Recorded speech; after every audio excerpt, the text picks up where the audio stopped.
Good morning. Good morning. We are here today.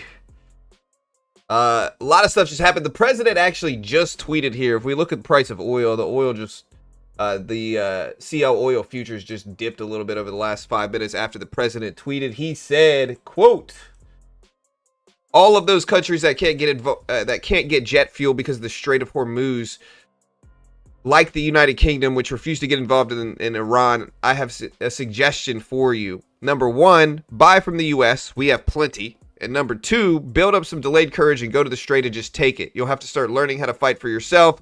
The USA won't be there to help you anymore, just like you weren't there for us. The hard part is done. Go get your own oil. President DJT, end quote. So that tweet actually made oil prices fall down. And this is after yesterday, where the president did say that he'd be willing, a Wall Street Journal report, let me clarify this. A Wall Street Journal report did say that the president would be willing to end the war without securing the Strait of Hormuz. Now, I don't necessarily think that's the case. And if it is the case, then what's the point? You know? But markets are reacting well to this. Oil is down. You can see the NASDAQ here. The NASDAQ is green on the day. We are up to 23,369. And the market did react positively to the tweet here as well, which again came out about 5 minutes ago. So that is the market news this morning so far. Equities are mostly green. Indices are mostly green this morning. And yeah, we'll see what happens to the market today, guys.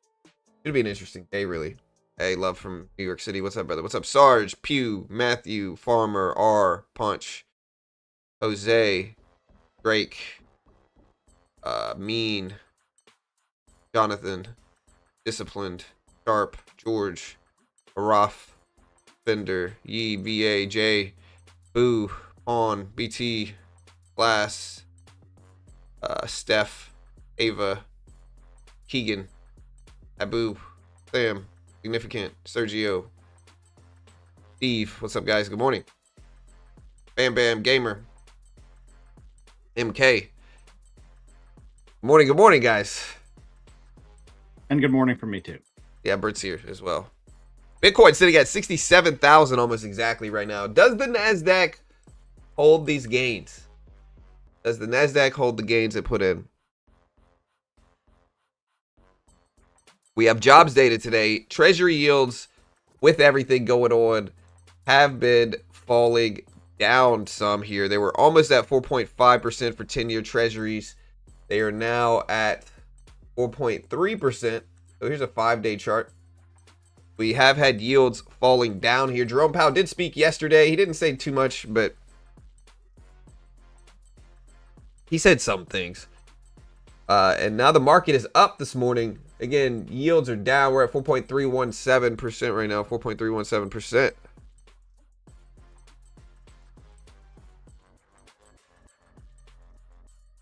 How did gold react in correlation? Gold, let me check. Ooh, hold on, dude. I'm getting kind of nauseous.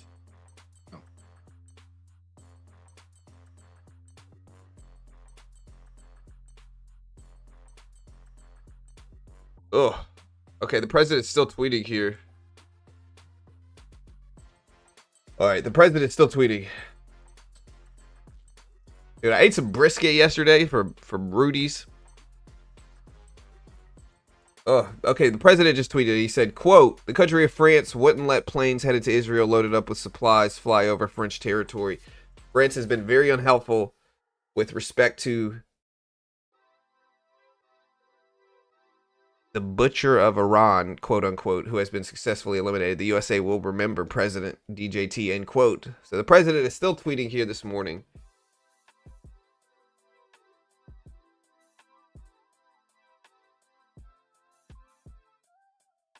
He definitely keeps it interesting. Yeah. I know I've said that before, but I just have to reiterate it. Yeah, no, for sure.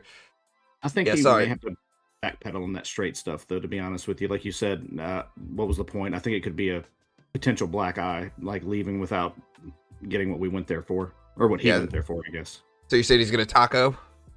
You know? He might. I think it's definitely the potential is definitely there for that to happen. Yeah, no, for sure, 100%. I think I'm okay.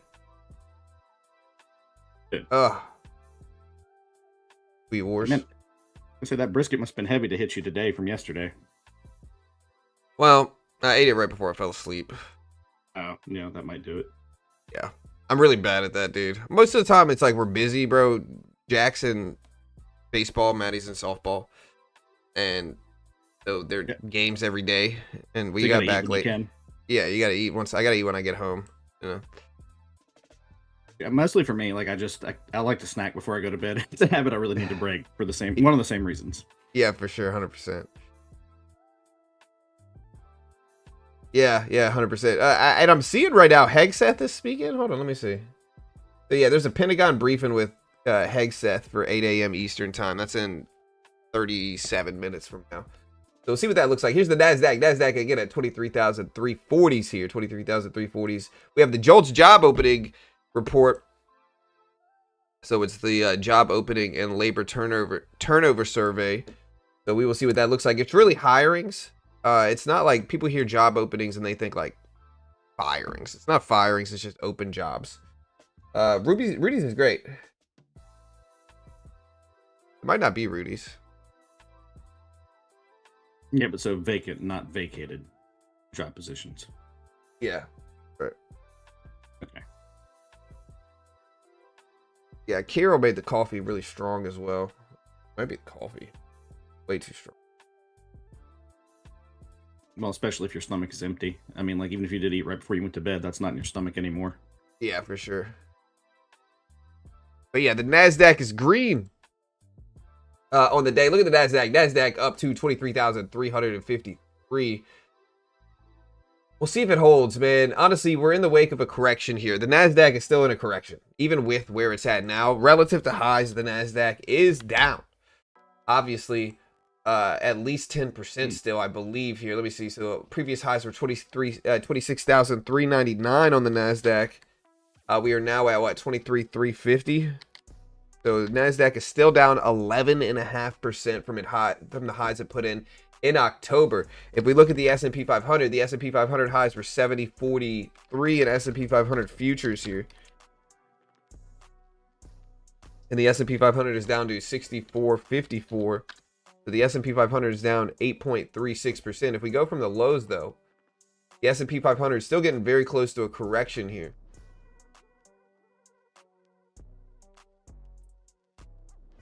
Yeah, if we go by this low that we put in yesterday, that would be 9.8% drop, so 0.2% away from a correction. The Dow is currently at around 46,000 after rebounding back up a little bit, right around 46K. Previous highs were 50,611, and so percentage-wise, that is down, call it 46,000.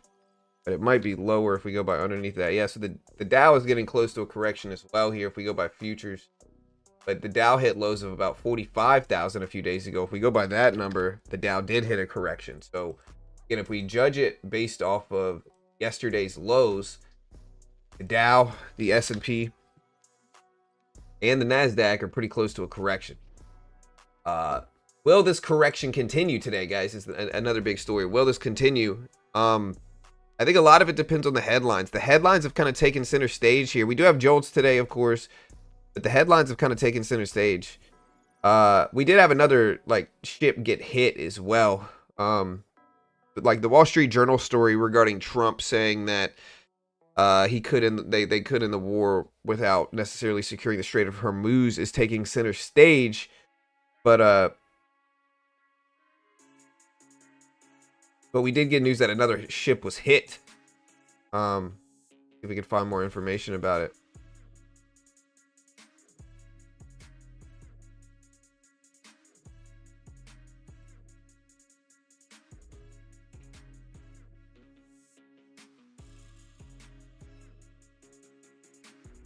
All right. Out of that, there we go. But yeah, yields are down, showing lower interest rate sentiment here. Maybe a little bit more optimistic with Powell. And I think jobs have been slowing down. Here's the 2-year Treasury yield if we take a look at it this morning here. 2-year Treasury yield has been falling down with everything else over the last few days. 2-year yield is currently at about 3.8% this morning. 3.8%.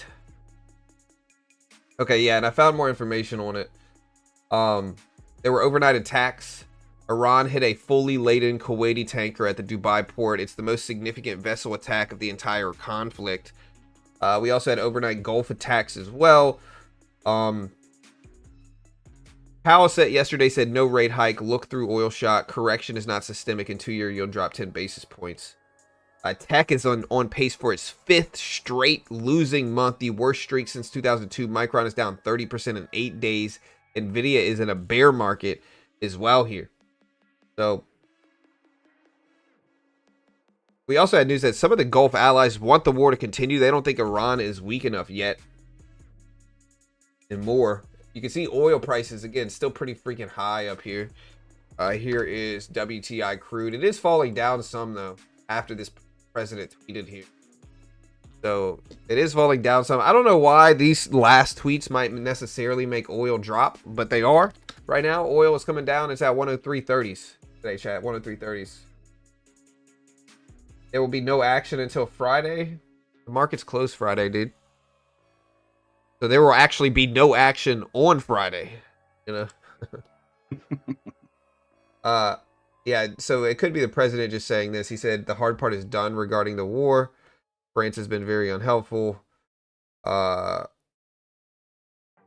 I wonder if striking that ship last night, I wonder if it was just like a random lash out or if it was specifically because it was a Kuwaiti tanker. Yeah, it's hard to tell. From what I heard, nobody was really injured, and it didn't cause an oil spill, so that's good. Yeah, no, it definitely is. It's just sometimes it seems like Iran might lash out randomly. I might be wrong, but well, they're just trying to cause chaos around the strait and influence the price of oil. Is probably what they're doing. You know, I'm not saying it's. Yeah, I was just gonna say I'm not saying it is completely random. Like I'm sure it was intentional, but it's more so that, you know, they're just trying to keep oil high, pressure. Yeah. But all right, so also, never mind. Go ahead. No, sorry, dude. I keep cutting you off. Go ahead, dude. I was just gonna say, from what I've gathered and read and heard, you're right. The Iran's neighbors want them much weaker before they really get involved, I think, or at least heavily involved. Right. No, 100%. Yeah, they want oil down too. Most people are like, most of these countries want oil lower. We also have some Fed speakers today. Goolsbee is speaking. He's going to be giving opening remarks at the Chicago Fed Economic Mobility Project's virtual event. Goolsbee said last week he is more concerned about inflation than unemployment and described the current environment as fraught but intense as the Middle East conflict looks uncertain. Bowman speaks as well. She's going to speak to small businesses at the CBA Live 26 Banking Conference. I don't know if any of these are going to cause market movement, though. We did have Powell yesterday, but of course, Powell didn't really say much about current events. Not really here. Oil is starting to push back higher.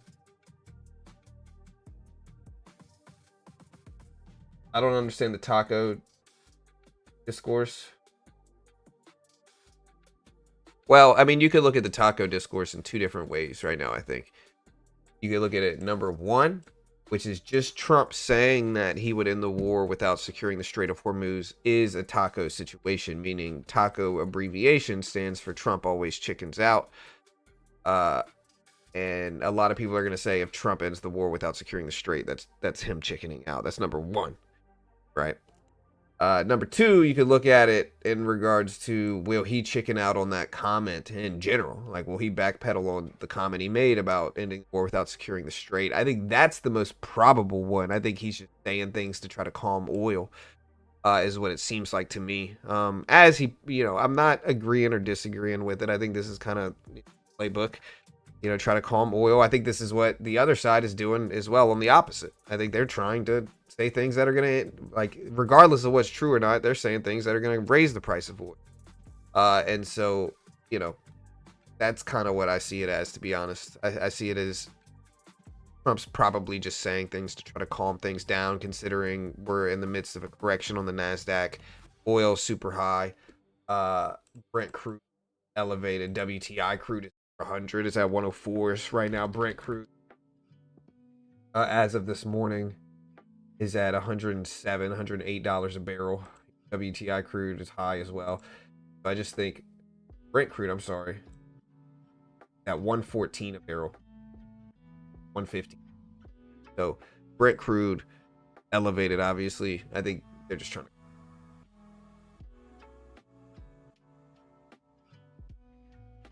That's what it seems.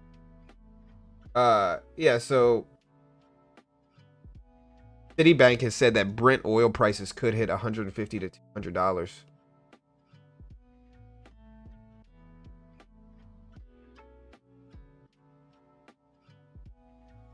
And remember, guys, so the U.S. relies on WTI, West Texas Intermediate crude. It doesn't import through the Strait of Hormuz. But gas prices, if you look at them, it's still pretty high here. If you look at gas prices, above $4 a gallon in a lot of places. And so gas prices are up.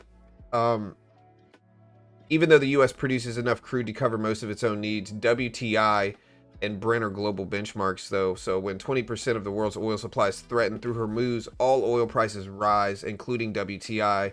The barrel doesn't necessarily care where the oil's from. It just influences the entire price, all oil. $9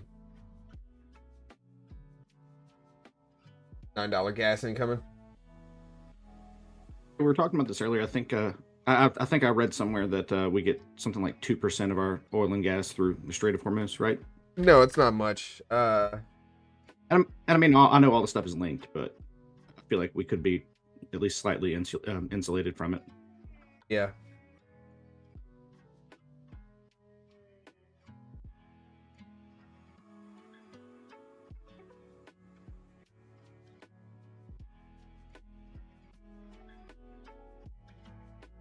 In 2024, the United States imported about 0.5 million barrels per day of crude oil through the Strait, accounting for about 7% of total U.S. crude imports and petroleum liquid. 2% of what the U.S. actually consumes comes through the Strait of Hormuz. Yeah, that's right. Okay, cool. Now, I was hoping I was right. Yeah, it's around 2%. Now, China gets about 38% total Hormuz flows. India gets about 15%. South Korea gets 12%. Japan gets 11%. U.S. receives about 2%.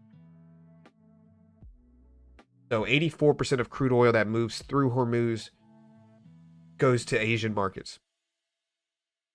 So it's an Asian supply problem in terms of oil. I think 20% hits Europe. Yeah, it's something. Is my mic still messing up, dude? Like I was watching some of the stream from yesterday just to check it, and it looks like it kind of.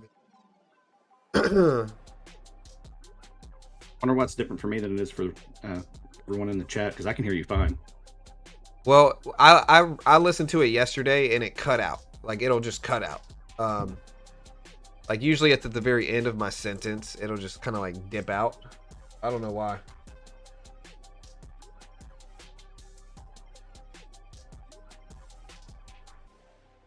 You good? Yeah, I'm good.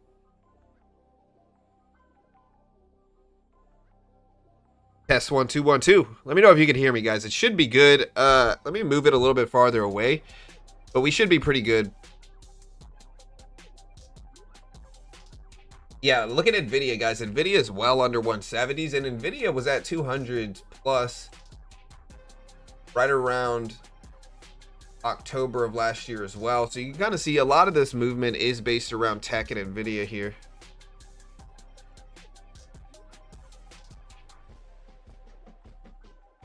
Yeah, you may trail off in volume at the end of your thoughts and your mic cuts out. I think that could be what it is. Could be noise cancellation as well. Yeah, we'll see. Oh, dude, I'm just now looking at my bottom scroller here. It's all messed up, dude. Nobody told me. Hey, John, your bottom scroller's all messed up. Yeah, thank you, dude. Yeah. Yeah. Late's better than ever, Brett. Late's better than ever. I blame you, personally, dude. I blame you, bro. I saw it and said nothing on purpose. I know, dude. I feel that. I felt that. You know. Gosh. Yeah. Loud and clear. Yeah, the mic's good. It just sometimes cuts out. Yeah. But yields are up, or yields are down a little bit the last few days here. We'll see if we get some stabilization and things, dude. You know, we might. And we gotta watch. So EU's Costa said had a phone call with Iran's president today. The EU's Costa. Citibank has said that Brent oil prices again could hit $150 to $200 a barrel. What's the all-time high on Brent crude so far? Look at the con. All-time high on Brent is 147.20. And it might, yeah, 147.20 back in 2006, 2008. Okay. Yeah, so if we look at the Fed watch tool here, I see somebody mentioning this in chat. If you look at the Fed watch tool here. Fed watch tool has us at, you know, it's looking very likely we're going to pause interest next month in April. Very likely. We are at 97.5% chance that we're going to pause interest, 0.6% chance we do a 25 basis point rate hike. Look at June here. It's looking 92% likely that we do a 25 basis point, or 92% likely that we pause rates in June as well.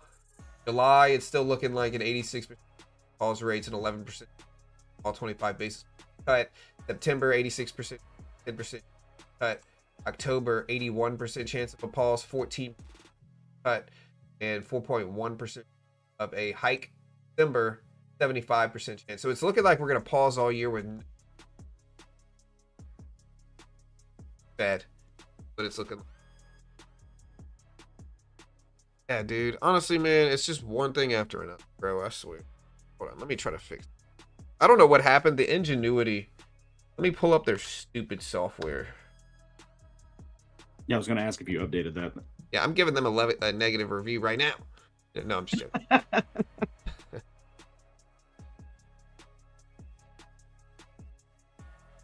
All right, so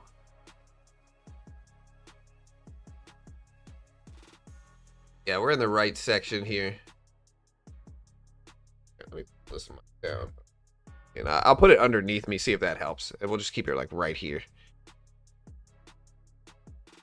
But yeah, point is, it's looking very unlike we're gonna do anything with rates this year at all at this point in time. Now, this is always subject to change. We do have JOLTS job openings at 10 o'clock today. Maybe that will influence things, and if jobs come in weak, maybe yields will fall, and if jobs come in strong, maybe yields will go up.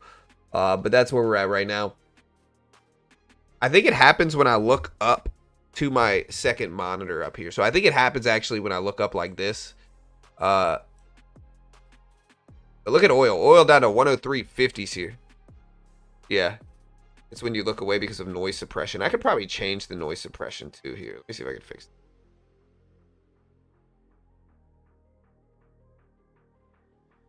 Like, there it is. Yeah, I know I have a noise suppression filter up here. Wouldn't suppress you, though.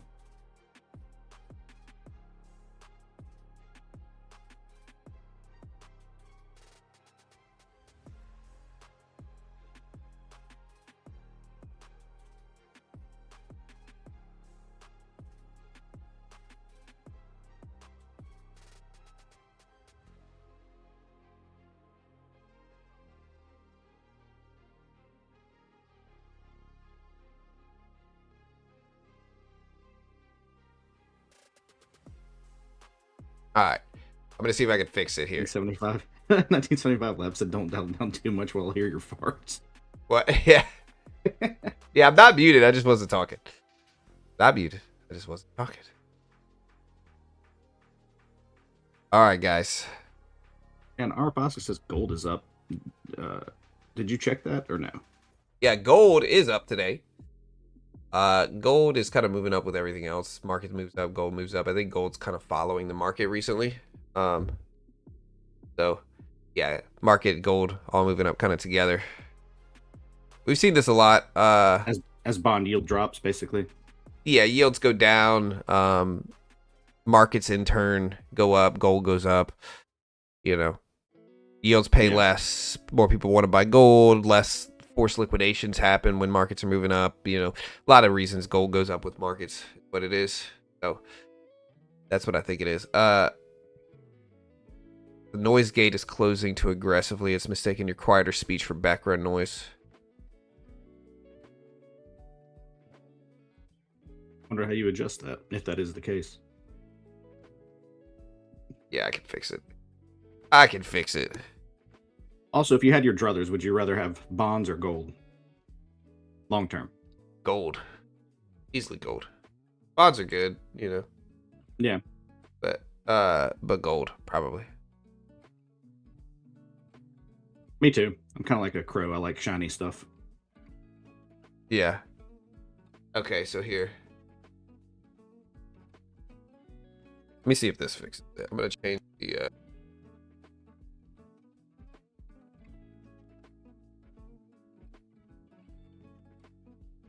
There we go.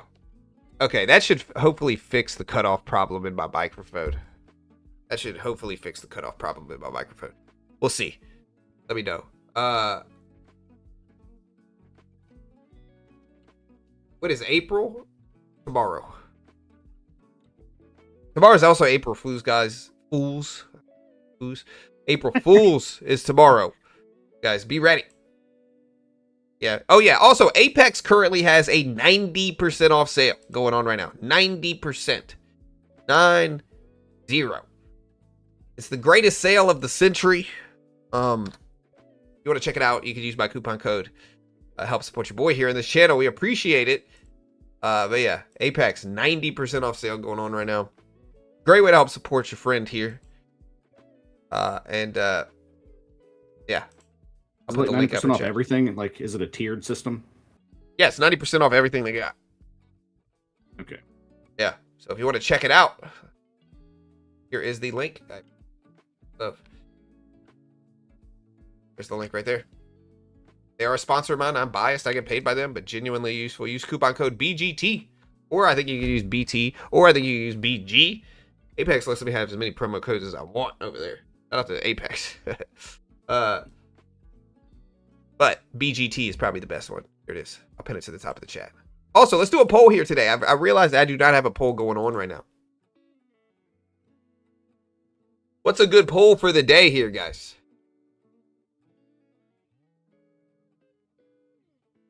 Trump will probably say the war's over tomorrow as April Fool's joke. Markets rise. I wonder if he's going to walk back that last tweet. Or I think he second will. to last tweet. I think he probably will. All right, guys. So remember, the market is closed Friday, but we're still going to stream payrolls probably. We're going to stream payrolls. We got non-farm payrolls, unemployment coming out on Friday, 8:30 Eastern Standard Time. The market's essentially closed. Let's do a poll on oil. Will oil close the week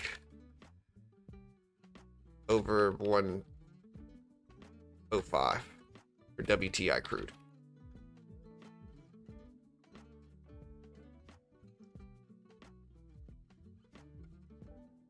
Yeah, so will oil's currently sitting at 102s here for crude.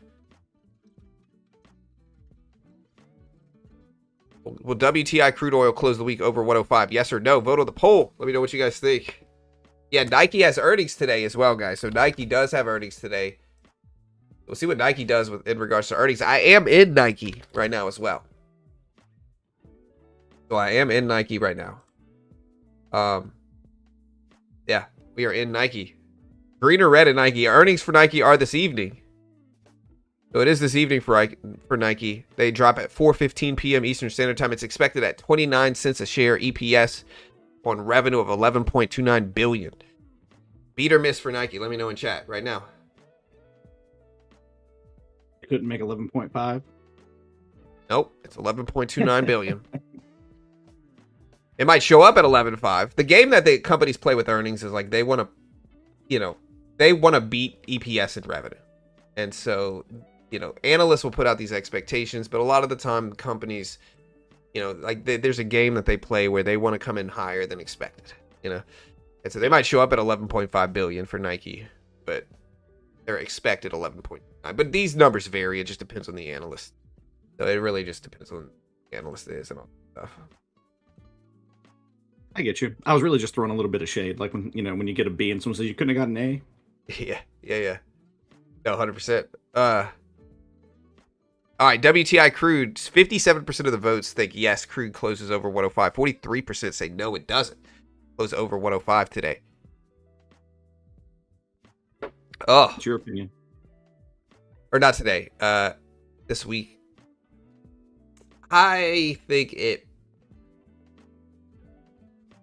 probably. Hegseth speaks in 13 minutes. We'll see if he pushes the price of oil up, which he might. Hegseth is the Secretary of War.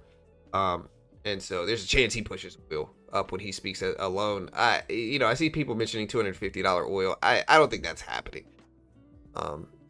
You got to think about it like this. It's the worldwide standard of oil. When we start getting that far up there, we're going to start to get a lot more friction with the world, at those super elevated prices. Like if Brent starts to get over 125, 130 and stays there, it's going to start to create a lot more friction. I'm not saying there's not already friction here, but that's what it is.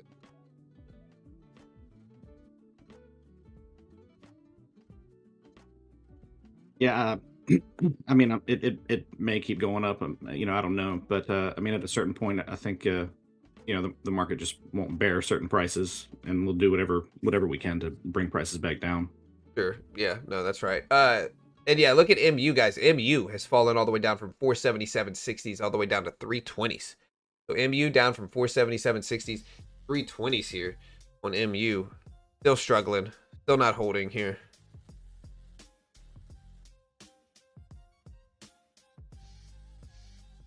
Is MU a buy right now, chat? What do you guys think? Is MU a buy? I don't know, dude. Percentage-wise, I mean, this is a big stock. I mean, it doesn't look bad, honestly. It's down so much here. So much. MU is down 33% since the 18th of March. They were a memory company, right? Yeah, they produce high-quality chips. Okay. Yeah. So, it's a falling knife. And I wouldn't be surprised if whatever Hegseth says, moves markets one way or another. He seems to have a pretty fire and brimstone style of speech, and it can have some kind of effect, I think. Yeah, for sure. Yeah, he could. And look, I'm reading everybody's coast. MU needs helium. Top of the morning to you. Memory stocks are too volatile. I mean, Hegseth might say good things and make the market fall. I'm not getting political with it. I think it's all pretty, it's hard. I mean, I think there's one thing that's pretty easily predictable with Hegseth, and he's going to say, we're doing a lot of good things over there. That's what he's going to say, is that we're doing a lot of good things. Objectives are being completed. Things are good, basically, is what he's going to say. We're winning is basically what he's going to say. Now, whether the market is going to react to that positively or negatively, that's more up in the air. It depends on if they believe him or not. But the PE ratio on MU is pretty low. Yeah, and what I said about him had nothing to do with politics. He just has a very matter-of-fact style of speech, is all I meant. Yeah. No, 100%. And yeah, look at so I see some people mentioning Bitcoin here. Bitcoin back down under 67. Here is Bitcoin. Bitcoin is at 66,540s right now. 66,540s. It has to be 2 PE right now. Yeah, I'm trying to find MU's PE ratio. I think it's around, the trailing 12-month PE is about 1660. That's pretty low. The forward PE is lower. It looks like it's around 5.89 PE ratio. If I look at macro trends,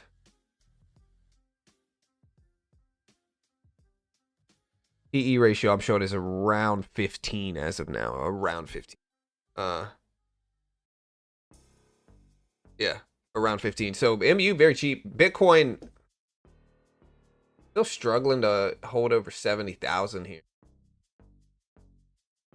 We are getting into like a support level on Bitcoin. You can kind of see that support level here, 65K probably. But a lot of people might consider support level for it. Here's 5. In terms of like big psychological whole dollar number, and we bounced off of that level a bunch in the past. 60K obviously a pretty big one here too. The low that we've been in, really, Bitcoin. The recent low from February.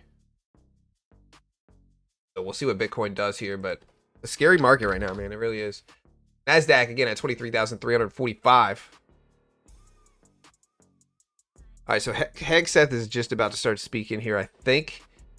I don't know if I'm going to stream the actual speech by Hegseth, but I will cover it.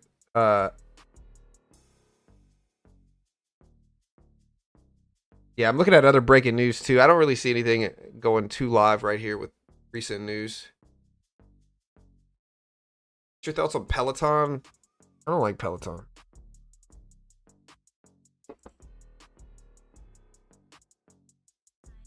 Problem with Peloton is there's a couple problems with Peloton. Number one, competition. A lot of competition now.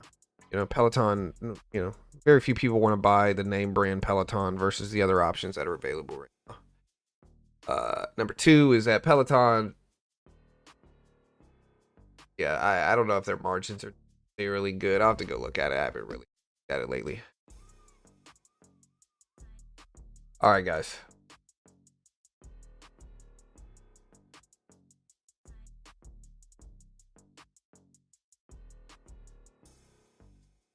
I can tell you it's a breeze. I'm assuming you mean breeze trading futures in the EU time, and you can start it in your trading day before some crazy tweet spikes your position.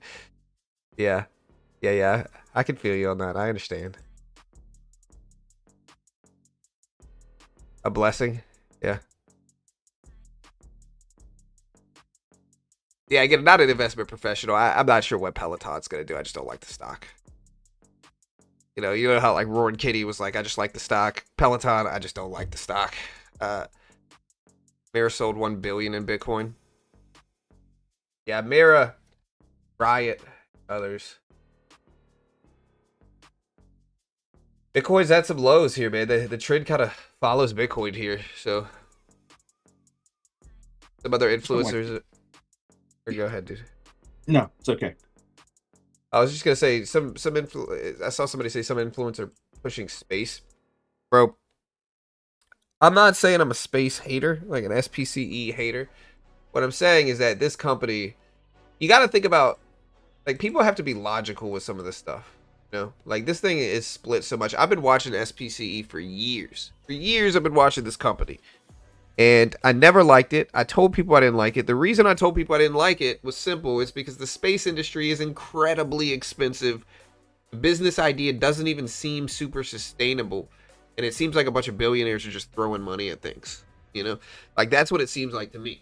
And so do I want to invest money in that? No, I don't. But for whatever reason, people have for years gotten all hyped up about SPCE. I can see it's been split a bunch. So they've diluted it a bunch. Trying to save it probably, and it's still at $2.34 a share. Just be careful buying really cheap companies like this. Sometimes it's just billionaires throwing money at stuff. What specifically is the function of the company? I mean, what do they do? They are trying to commercialize space flight.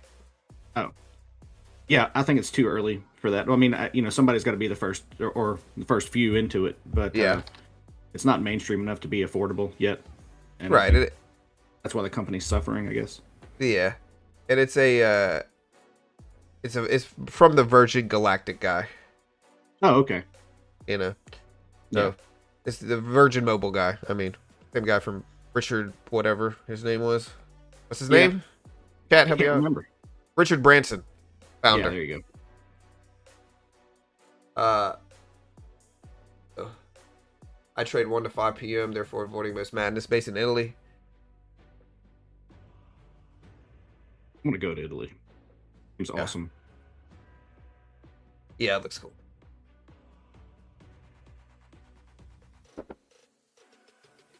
Yeah, Tesla. We can look at Tesla here.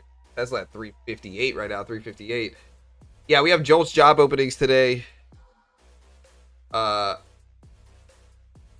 we got Joel's job openings today. We have CB consumer confidence today as well. It's not the biggest day of reports, but tomorrow we got like the ADP data and more. Also, guys, if you haven't already, join our Discord. It's completely free. Listen, if I don't see you in my Discord right now, I'm going to judge you, all right? I'll also have preferential treatment for anybody I see in the Discord. If I don't see you there, you're dead to me, okay? Do it now. Join our Discord, all right? If you don't, I might hate you forever. Let's see what Hegseth is saying here. Here's the Discord right here. I'm going to expect you guys to join it.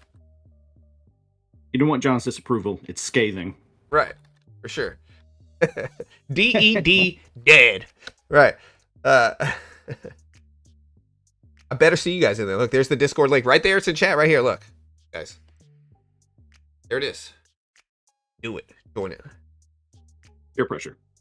Yeah. Somebody said, mate, it's not personal. I'm not using Discord on a daily basis anymore.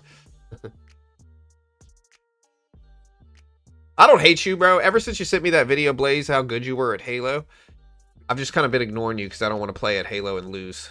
You know, that's all it is. Is he a long-range player? Yeah, he plays battle rifles. Yeah. Yeah, that's right. All right, guys. Hey, listen. Ooh.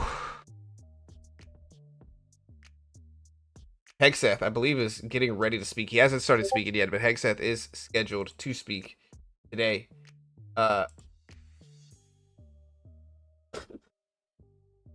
Cookie Bond. Yeah, that's funny.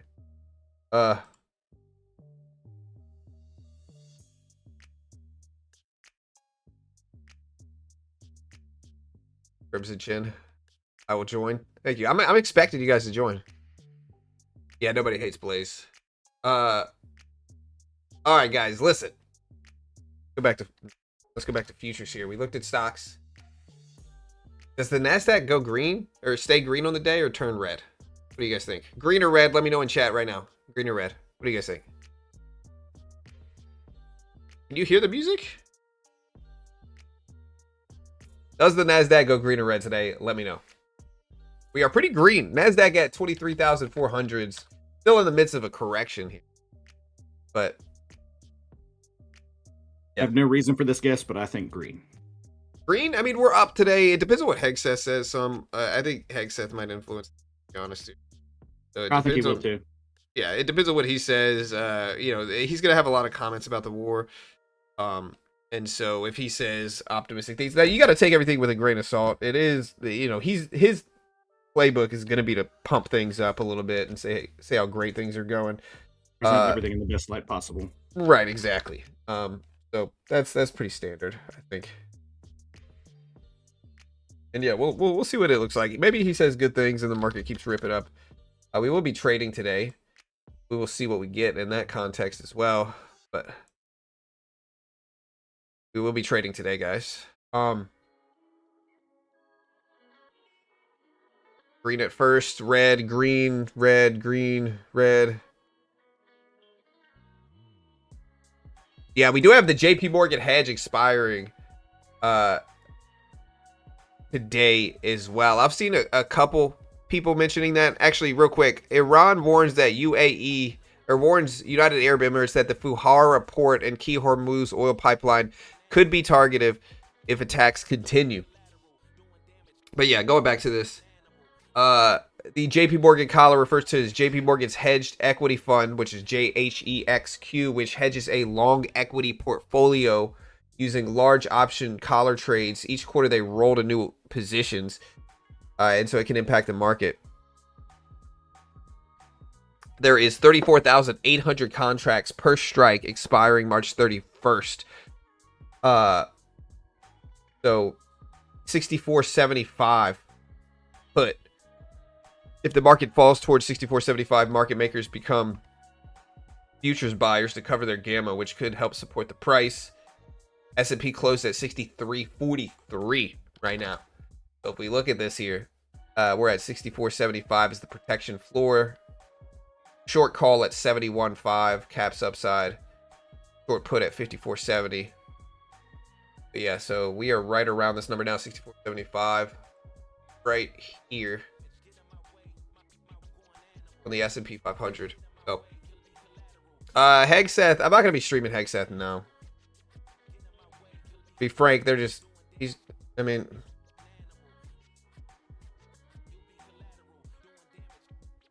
Hegseth is speaking way too much for me to stream every time he speaks. Honest. You know, Nvidia is partnering with Marvell on AI infrastructure in silicone. Yeah, Brad, basically.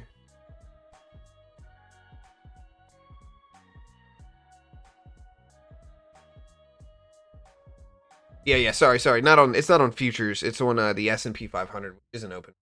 We'll watch for this at the open and see what happens. Here's SPX future. So it would be 60.75. So it would be right here, which is close enough to where we are now.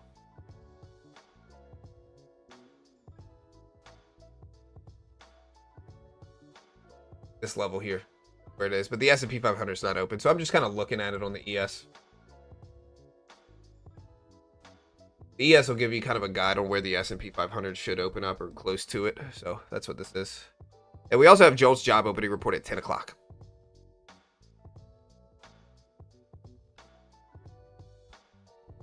Yeah, but if JP Morgan rolls to new strikes that are set lower, it could reset dealer positioning, remove selling pressure that's been building all quarter, and so we could get some up.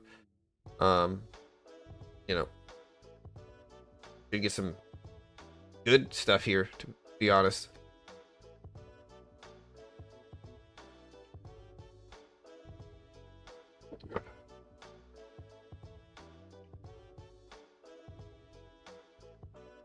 Yeah.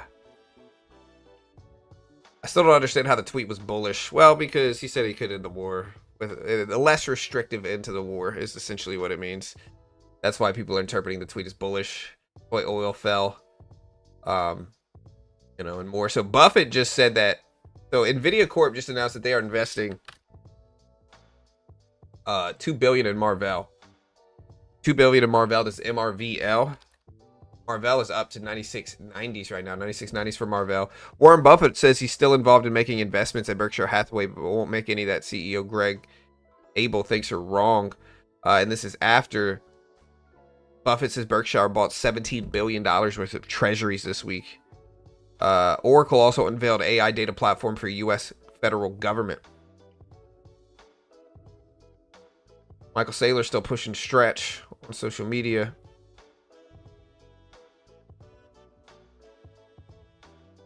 Nasdaq moving up. Yeah, it's probably on this Nvidia news that just dropped. Nasdaq at 23,400 here though. So Hegseth is speaking. Big fury. We were on the ground, excuse me, in CENTCOM on Saturday for about half the day. For reasons of operational security, so those troops are not targeted, the places and bases will not be named. Suffice it to say, the trip was an honor. I had a chance to bear witness, and I witnessed the best of America. I witnessed warriors, a brotherhood of men and women, warriors all, active duty, guard, and reserve, united in their love for each other, their shared purpose, and their commitment to the mission. I witnessed sheer competency. I watched a private first class confidently calling out an enemy missile trajectory to a room full of officers, everyone focused. Look, it's not that I don't want to cover it, it's just that it's not really... it's predictable, and it's kind of it's a briefing, you know. He's gonna say things are going great. Like I said, he's gonna say we're winning. Again, I'm not agreeing or disagreeing with that. I'm just saying that's what he's gonna say, and so it's just predictable. What it is. He said he visited the Middle East on Saturday, spoke with U.S. troops. I'll give you guys the cliff notes of this as well. Yeah. All right, let's see what the Nasdaq does here. Nasdaq is starting to creep up. A little bit riskier now.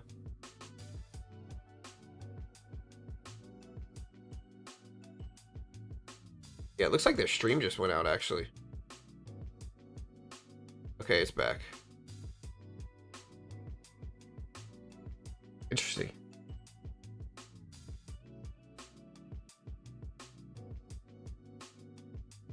Yeah, look. Stream just went out.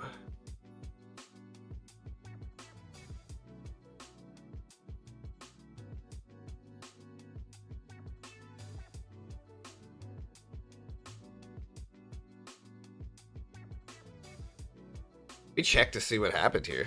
Excess stream.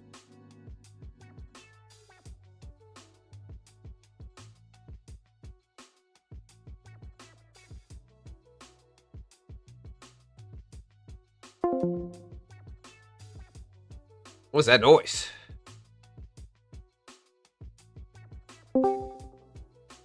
Yo.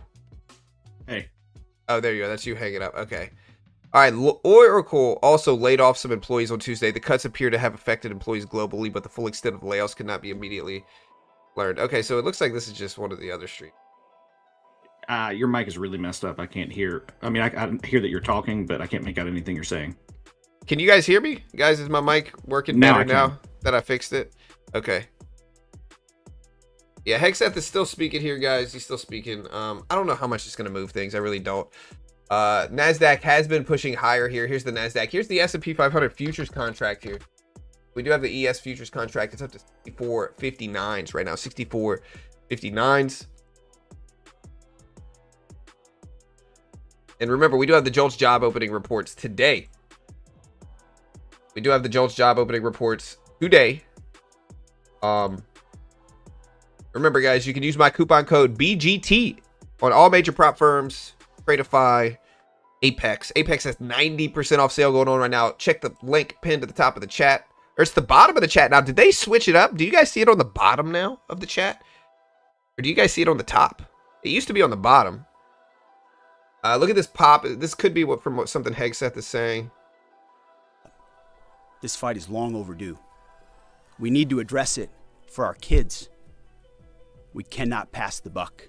Please thank the president from us. I heard that time and time again. I asked each young American, what do you need? And nobody said better equipment. Nobody said more comfortable living conditions. Nobody said send me home.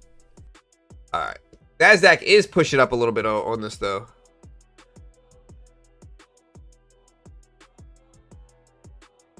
Yeah. NASDAQ is pushing higher here.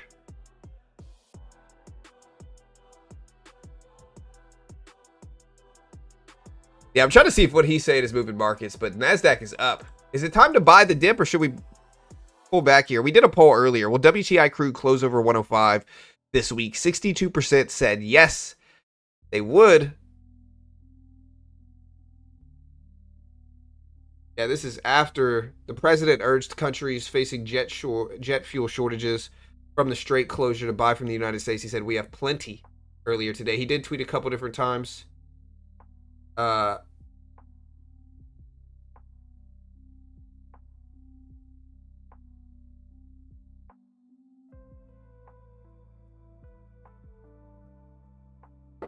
Yeah, so Warren Buffett says he's still involved with making decisions. I'm going to say this once. I'll say it again. I like Warren Buffett. I think Warren Buffett's like a genius, obviously, you know. But my guy Warren here, hold on, let me check this out. Warren,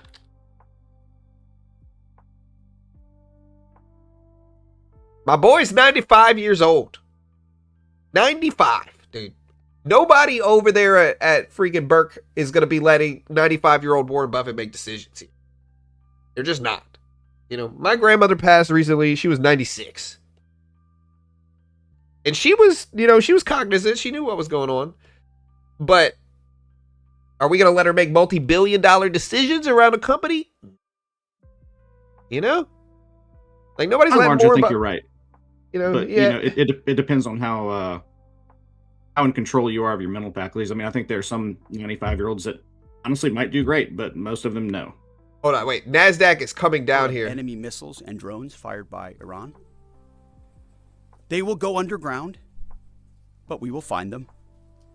We recently destroyed another one of... Okay, I'm trying to gauge why the market is falling here. Yeah, and to be fair, just to give you, I'll argue against what I said here. Hegseth says upcoming days will be decisive in the war with Iran and nothing they can do about it.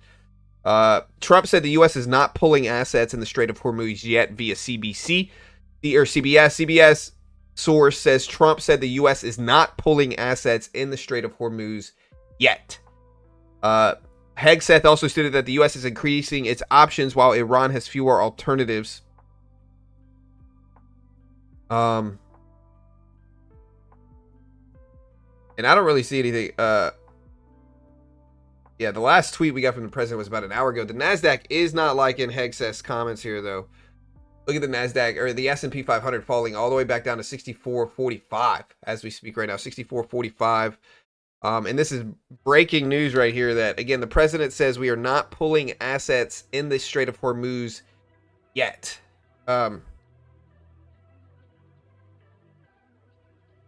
go back to the Warren Buffett comment, Britt.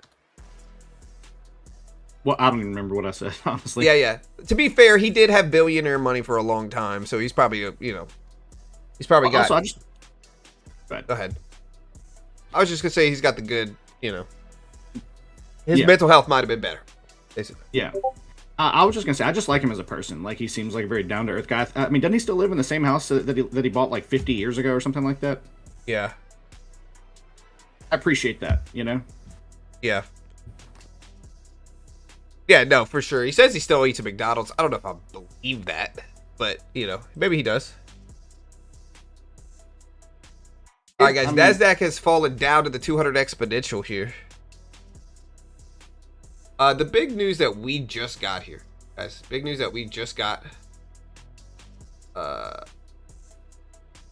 was this news right here. I'll put it up on the banner here. It's specifically that the president said we are not pulling our assets from the strait yet, essentially is what he said. So we're going to just use this as a banner here. CBS says that U.S. is not pulling assets from the Strait of Hormuz yet, but the NASDAQ, S&P, Dow starting to tumble down here. We're down to 23,334. The S&P down to 6440s. The Dow is down to 45,879s here. So we're falling down some for sure. Let's see if we continue falling here. But markets so far are reacting negatively. We can see oil on Hegseth's comments. And here's oil. Oil's starting to creep up a little bit. Still red on the day, but it's at almost 104s right now. 104s. And Hegseth is speaking right now. I mean, despite his earlier tweets, I doubt if anybody really expected Trump to pull assets from the region. Yeah, I mean, well, I think it'd be premature. No, 100%. But hold on. So Iranian foreign minister in a call with Turkish counterpart warns of repeated false flag operations aimed at harming regional ties, according to the foreign ministry. Hegseth also said if Iran isn't willing to make a deal, the U.S. will continue.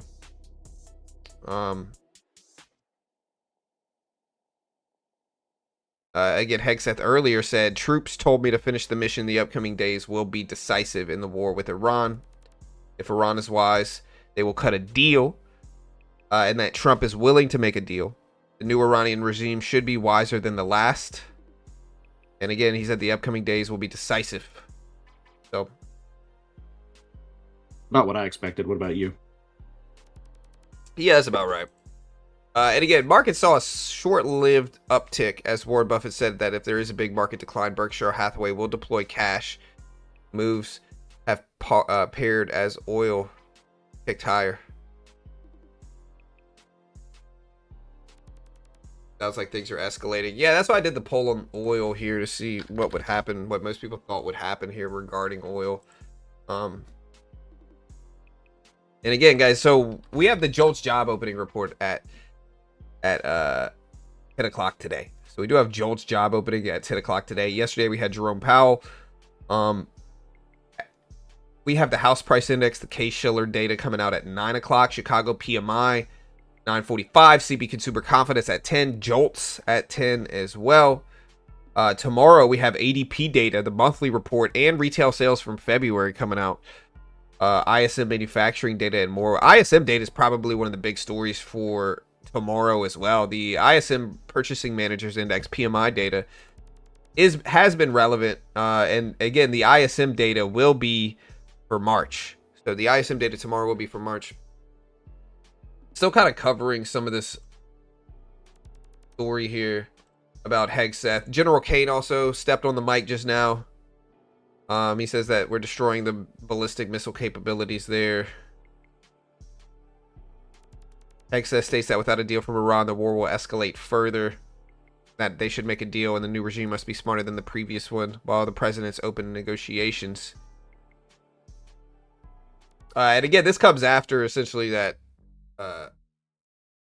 This comes after earlier today, the president basically came out on social media posting saying, quote, all the countries that can't get jet fuel because of the Strait of Hormuz, like the UK, which refuse to get involved. I have a suggestion for you. Number one, buy from the US. We have plenty. And number two, build up some delayed courage and go to the Strait and take it. You have to start learning how to fight for yourself. The USA won't be there to help you anymore, just like you weren't there for us. Go get your own oil, basically. End quote. So, the part about the jet fuel might have had something to do with the swing in prices and whatnot, just because it is primarily a crude byproduct. So if they did start buying it from us, it would be very helpful. Right, for sure. And the whole closure of the Strait of Hormuz is affecting that stuff for sure. That's probably one of the more necessary, things right now. Nasdaq's starting to rebound back up, though. I'm trying to see if it's something that General Kane is saying right now. But again, the president did announce America will not remove assets from the Strait of Hormuz for now.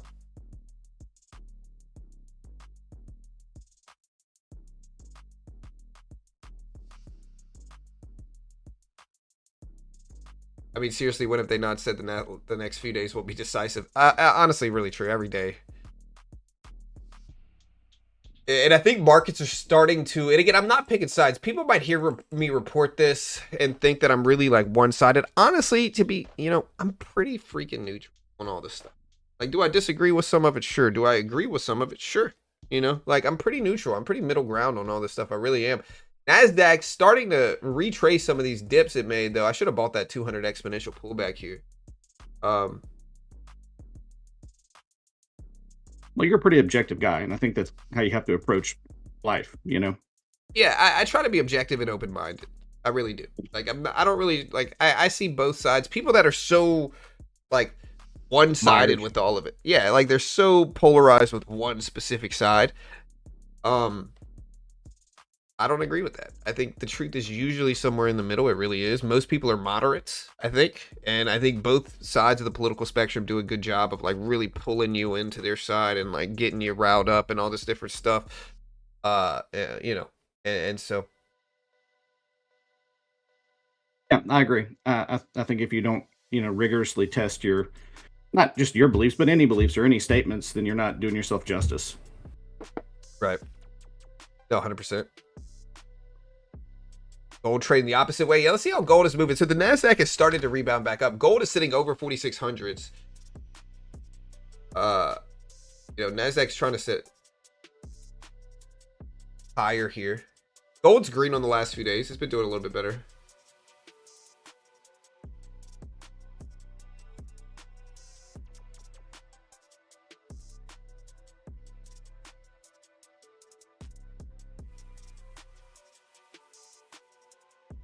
You guys are getting biblical here, huh? I see you guys.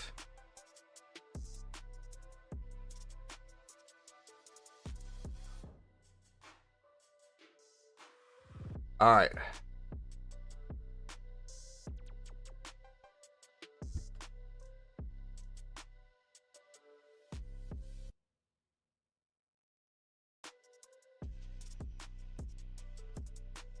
With that said, guys, green or red on the day here. Green or red on the day. We've been streaming for about an hour. Market opens up in about an hour. And we do have Case-Shiller House Price Index data going live at 9 o'clock. The JOLTS job opening report going live at 10 o'clock. I General Kane's talking about, I don't know if he's talking about welding. Here, let me see. A single misplaced wire, a microscopic flaw in a weld, incorrectly calibrated sensor could mean the difference between mission success or mission failure. The difference is measured in the lives of our sons and daughters who we put out around the field and on the field of battle. We rely on and trust in these great Americans, and it's not just their manufacturing skills. Yeah, it's nothing really in market movement. Let's see what the Nasdaq is doing now. So Nasdaq again, 23,368 as we speak here, but nothing that's really market moving going on right now. We will be day trading some today. We do have the Jones job report.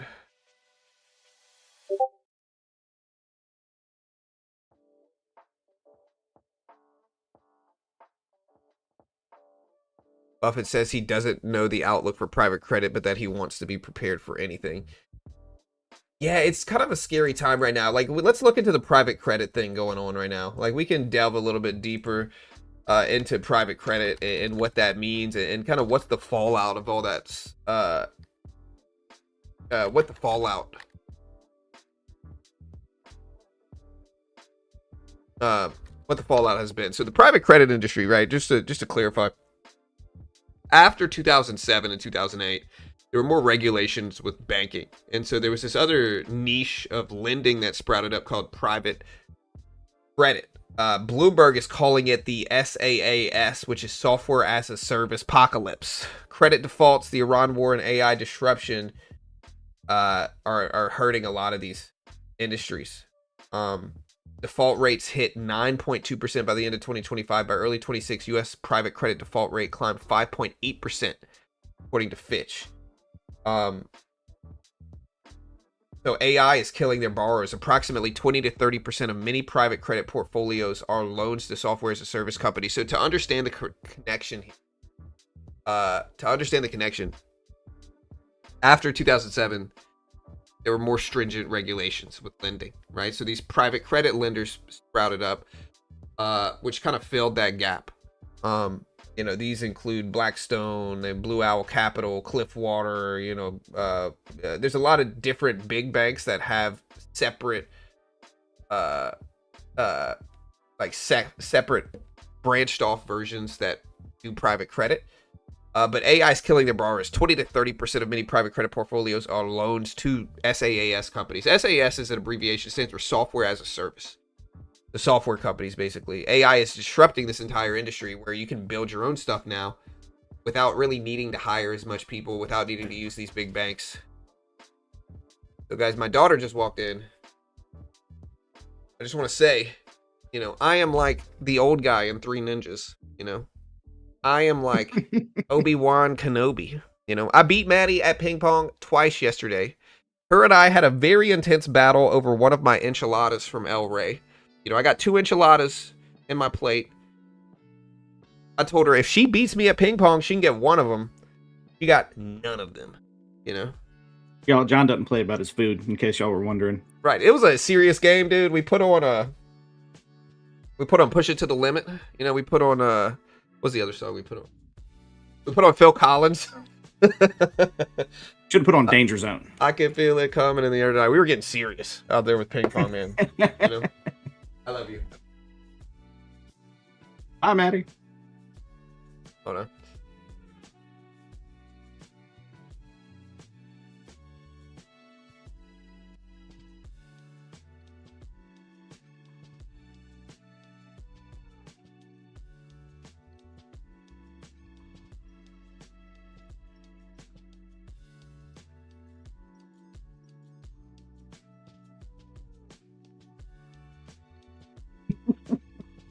Maddie's mad.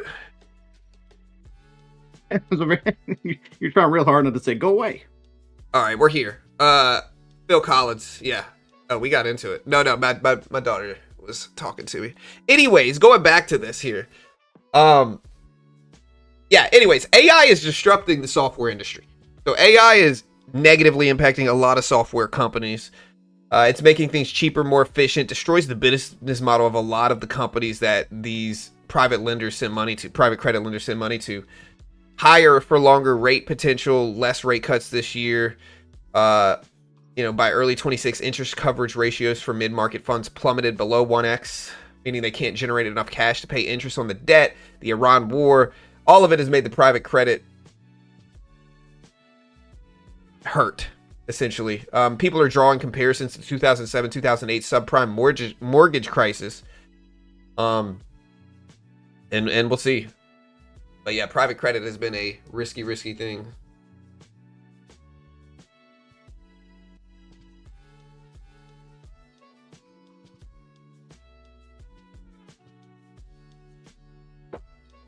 Yeah, I'm like Master Splinter. That's right. That's who I was trying to think of yesterday. I'm like Master Splinter, but with ping pong instead of ninja.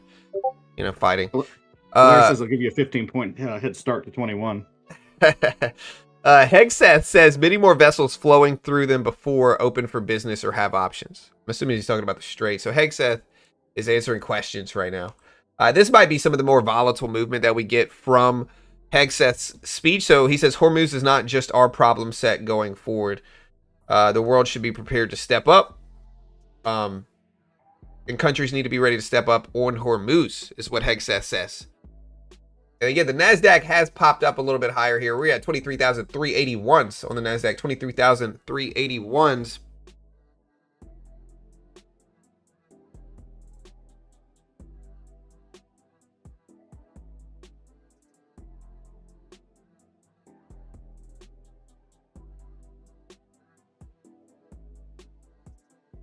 In 2007, we had this energy crunch, then private credit started to collapse shortly before 2008. Yeah. A lot of people are drawing comparisons to 2008, and I don't think they're necessarily unfair comparisons. So yeah, I don't necessarily think they're the most unfair comparisons here regarding that type of stuff.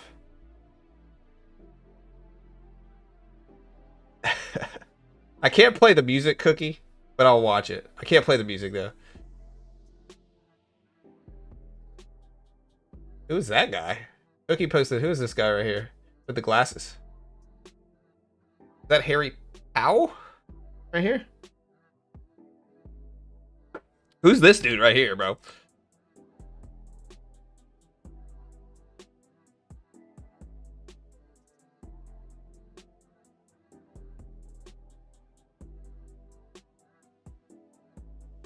It's supposed to be a lightning bolt. I'm just bad at it.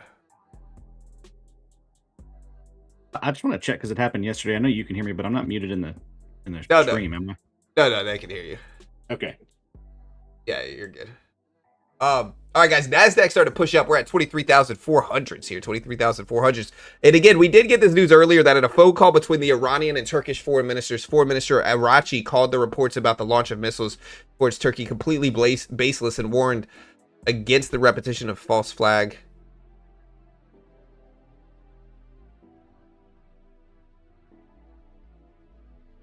Yeah, so the president did say via CBS sources that the war is 2 weeks ahead of schedule. It's looking green, though, in markets today. We are looking green here. So we are looking up. NASDAQ is up.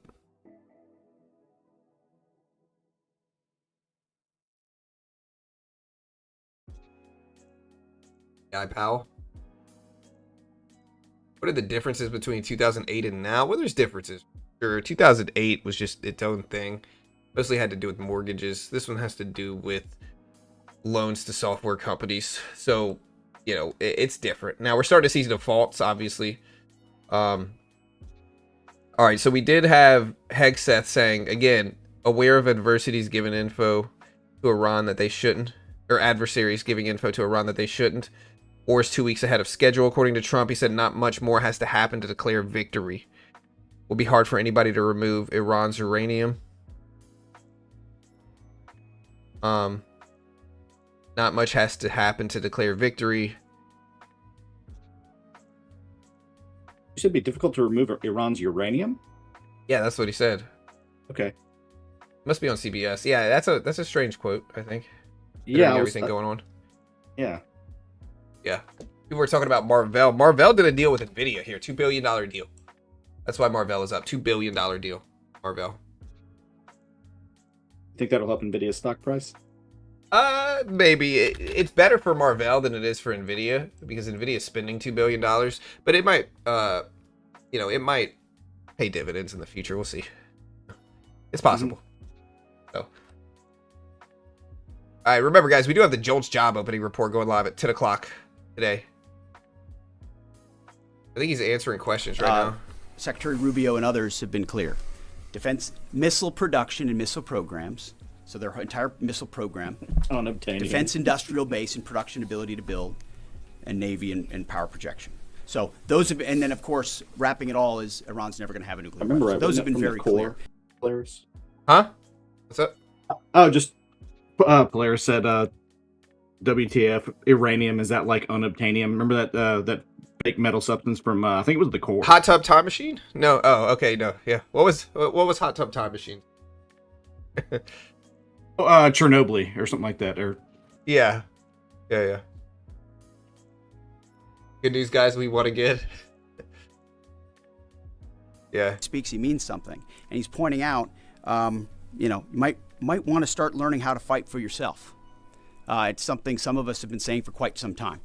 You can't just have flags, you have to have formations. You can't just have a few ships, you have enough to affect change. Oh, okay. Those things matter Thanks in a for the dangerous correction. world with ascendant adversaries. That's why the chairman's talking about our industrial base. That's why we're launching the Arsenal of Freedom tour to revive our defense industrial base. President Trump doing it in a way that nobody else has.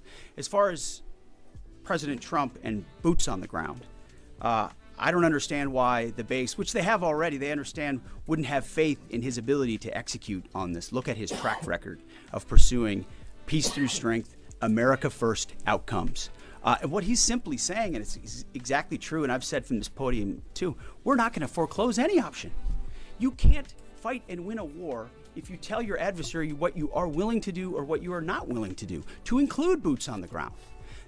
Our adversary right now thinks there are 15 different ways we could come at them with boots on the ground. And guess what? There are.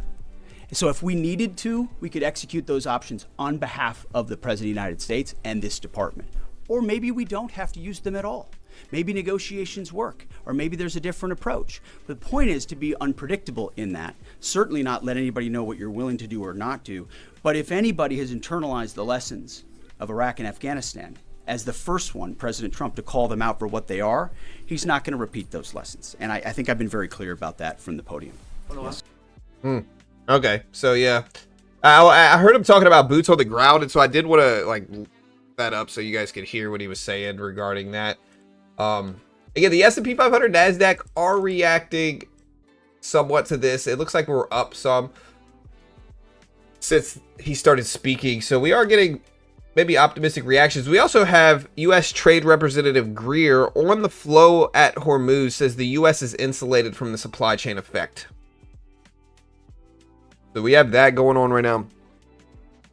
Again, we did have 8:30 hit. We don't really have any data at 8:30 today. We have JOLTS at 10 o'clock though. That's the big one. So we will see what we get today, guys. But we're heading closer to the opening bell. Oh, let's see what we get.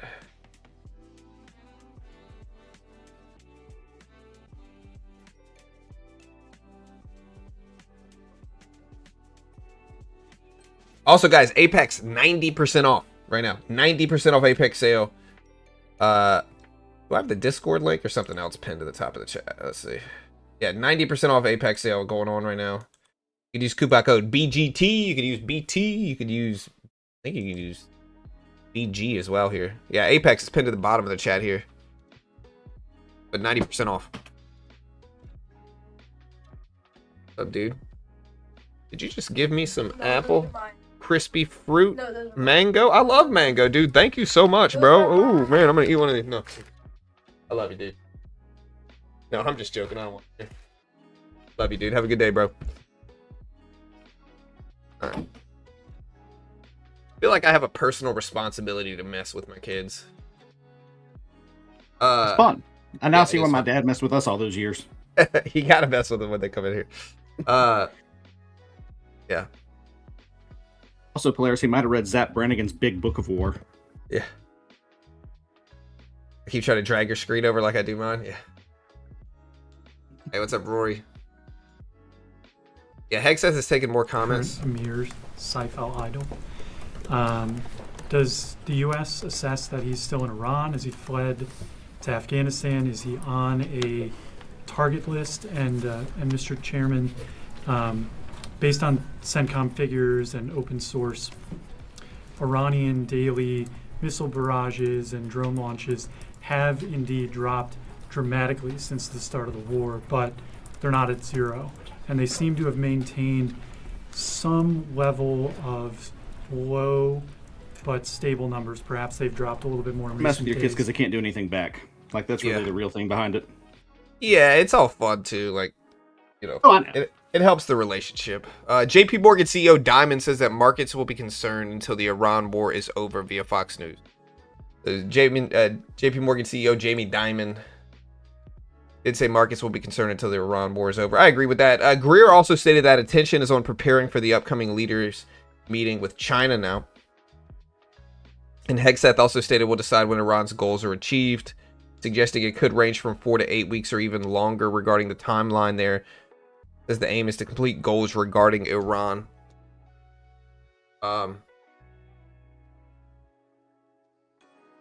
Yeah, so General Kane did say U.S. troops are out there. Iran should consider diplomacy.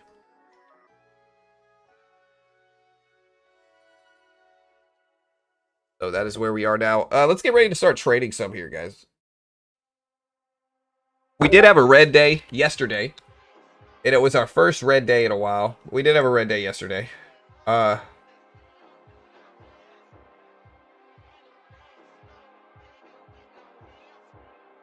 I see, Blaze, I see you comment talking like Gen Z to embarrass my kids. I already do just to mess with them. Not seriously, it's obviously like ironic, but you know. The problem is the slang moves so quickly.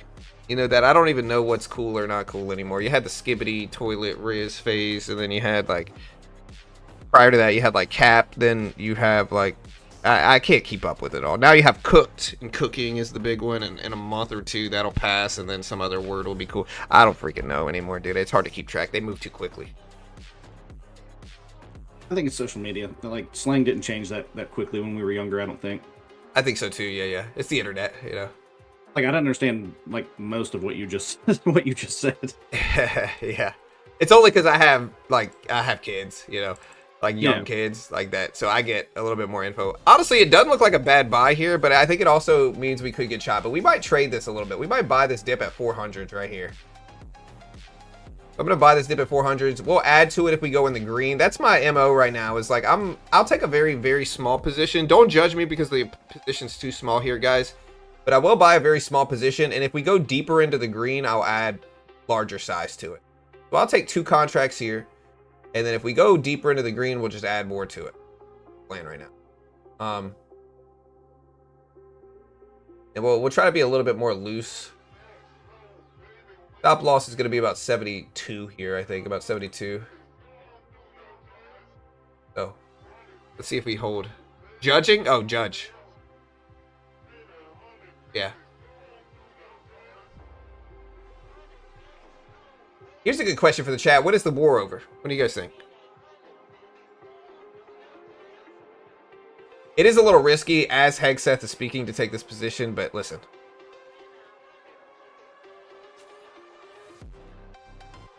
Yeah, I mean, I think it's very fair, like when you're day trading especially, add to winning positions, not losing positions. You know, so like you can take small size. It gives you a distinct advantage, like a distinct edge. So I'm seeing some people say years, summer, we won already. There's a war? Forever war, it never ends. Whenever Hegseth decides. U.S. Secretary of War says NATO's future will be decided by Trump after addressing Iran. He said negotiating team getting back and forth on Iran terms. Still waiting. Still think it's going to be going on for another month or two. Like I said yesterday, I don't think it'll go much past that. But I'm entirely open to being wrong. Yeah, for sure. It's one of those situations where there's so much variance in outcome that, you know, I think you have to go into it understanding whatever prediction you make, you could be wrong. I think it's, you know, it's the same with trading. Like, you got to go into it understanding, like, look, like, yo, you're you might be going the wrong way here. And I certainly understand that. Yeah, but I truly don't think it'll be like a drawn out, protracted engagement. Yeah. I hope you're right. I hope you're right. Me too. All right, so we're in this position. It's very small here, guys. We're trading the NASDAQ. Let's see if we hold. See if we hold.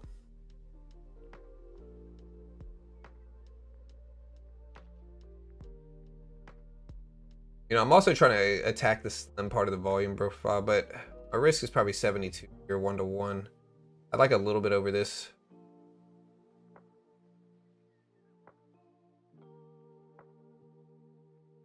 I feel better, Sam.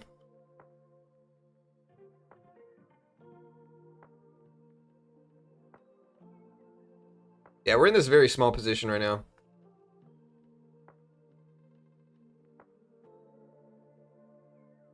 Yeah, and I know some people are probably going to be like, man, John only talks about the conflict in politics now. That's not really true. This is just what's like center stage in markets here. Like, this is what's moving markets right now, is this conflict. And so we focus on anything market moving. Like a few years ago, the big streams were like CPI and all that stuff and Fed decisions. Now, those are a little quiet. Like, they have less influence over things, to be honest. There we go. Look at this. So now we're going to add to the position here. And, you know, give it a little bit more time now. And so we gotta look at what's moving markets here. That's my responsibility to you guys, is to show you guys what's actually moving things right now. And right now, it's definitely conflict. It's also just what's dominating the news cycle, period. Right, exactly. 100%. And so it all just depends, you know. Like, Yep. Sometimes it's rate cuts, sometimes it's inflation data, sometimes it's jobs and payrolls, and sometimes conflict. And right now it's definitely conflict. All right, so we're going to take a little bit off here just to lock in some profits here. Worried a little bit less than this position. We'll give it some time, though, to really work. Build up a nice base of profit on the day here.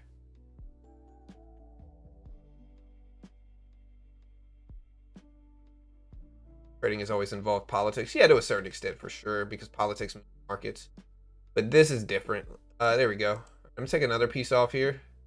We're going to try to ride the rest of this all the way up there, but if we go break even, we're just going to let it break even. And so we got a situation where we're going to make money now no matter what.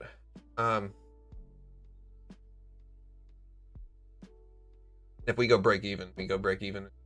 Get out green.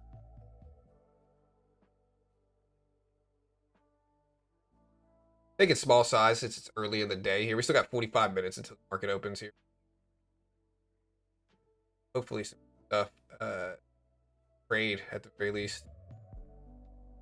I don't really care if market moves up or down like that. I want the market to move up, I think, over the long term.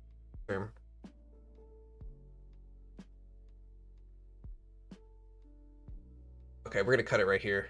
All right, so we're out. We made money there. Smallest little dip. We could have held maybe, but getting some green on the day. Got a nice cushion on the day now. So Trade Representative Greer on China says, focused on preparing for the leaders' meeting, see stability with China over the next year. Have not heard about postponing the meeting with Trump and Xi. They're going to speak about rare earths if they need to, according to a market source. We are starting to see some dips. Is Hegseth still speaking right now? No. Okay, Hegseth is done. Yeah, so Hegseth's speech is done. You made like $3, bro? I made $4, dude. Get out of here, man. Like, how dare you understate my profit like that, bro? No, I probably made $100 just now. It's small. It's small, but you got to understand, like, my system here is take small size, build up profit, then take larger size. That's what we're doing. Like, every trade doesn't need to be a $300 or $400 winner, and most of the time, with prop firms, you know, it just depends on how much room you have, but a lot of the time it's not sustainable. Like, you got to understand the bigger swings that your profit's making, like the bigger swings that your profit's making, the more likely it is that eventually you're going to destroy that account, right? The way you don't destroy these accounts is you keep your profits small and you only swing big when you're green on the day. And so, that's how you protect these accounts, right? And so I get it. The big popular thing with day trading is to just kind of like swing for the fences and go crazy. And I get it. That's what gets views, frankly, because I think it's easier to sell gambling to people. But the reality of it is you want to keep your losses small, and you want to keep your, you want to keep your trades small until you have deeper profits. And then that's my first trade of the day. I'm just putting a little profit on the table so I can have some more room at the opening bell to take more risk. That makes sense, right? And that's the right way to do it, regardless of what anybody says. I think that's the smart way. So basically like consistency instead of volume, just like, they say that you'll save a lot more long-term, putting small amounts of money away consistently rather than trying to put large sums in your account.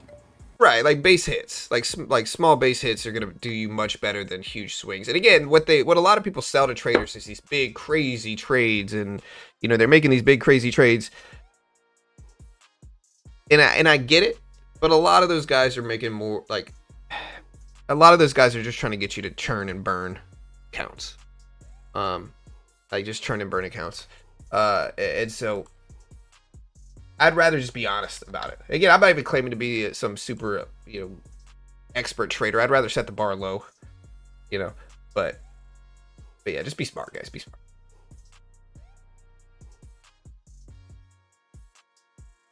All right, guys. So we'll see what the S&P 500 does here.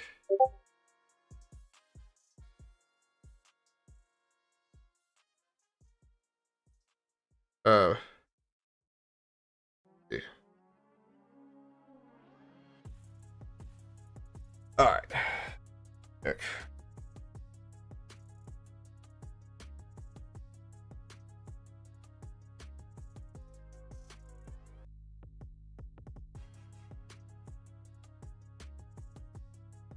We are starting to dip down. We're at 64.60s right now. 64.60s.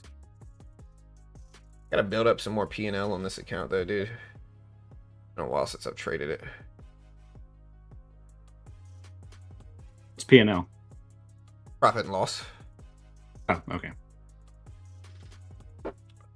Yeah, I mean, I got a bunch of different accounts. Here's one of them. Like, we did pretty good. I haven't been trading on this one as actively here, but I've taken, like, multiple payouts from this one already. You can see this was February. I've traded on it less in March, but here's February. And so you can kind of see we made $600 one week, 1,000 another week, 325. This week we made like $100. But we've taken multiple payouts from this account. March is, we're trading less on this account in March just because we have a bunch of different funded accounts. But here's March so far. We actually had no losing days in March, although we only traded 3 days. But yeah, I use volume profile a lot as well. Volume profile, like even the trade I took just now on the NASDAQ here, if I show it to you. Like even the trade I took on the NQ was based around the 400 level. So I was kind of scalping the volume profile here. So if you look at this, the volume profile is on the right side. I was targeting, I like whole dollar numbers as well, but I was targeting this $400 level here. I thought we had confirmation in the volume profile here. I think it was a whole dollar number. I think it was previous support. I think it was previous resistance. So I was targeting this tiny little range for a scalp, which was what we took. Great. I think we got out right in time too. But we used the volume profile. You know, like volume profile essentially, just to really simplify it, is like when you get into these high volume areas, that's when price is the most balanced. So sometimes we can kind of chop over and under. It can also act as resistance. You have what's called the point of control, which in this case would be right here at 350. Be the point of control of this one. But you can use it to scalp. I use it with other things, although it's not the end all be all. Like most of trading is used confluence, like using it with other things. So.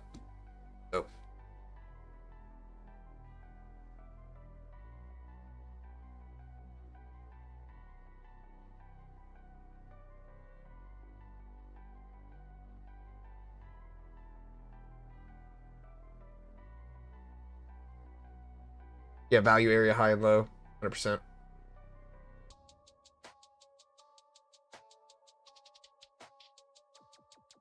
That's my friend Britt. Yeah, so again, Trade Representative Greer says, I've not heard about postponing the China meeting. Trump and President Xi will speak about rare earths if they need to, according to a market source, but we don't really have much other information there on it. Wasn't that meeting already pushed back once? Yeah, it was pushed back. It was supposed to be this month. They pushed it back. Okay. So Jamie Dimon, we have a couple of speakers over the last like 10 minutes. Jamie Dimon said have had some losses in jobs due to AI, most redeployed. Trade Representative Greer says they aim to handle more rare earths at the staff level. We're seeking to formalize the mechanism of China trade, and we hope to manage a lot of it at the staff level. U.S. Secretary of War also said that negotiating team is discussing terms with Iran.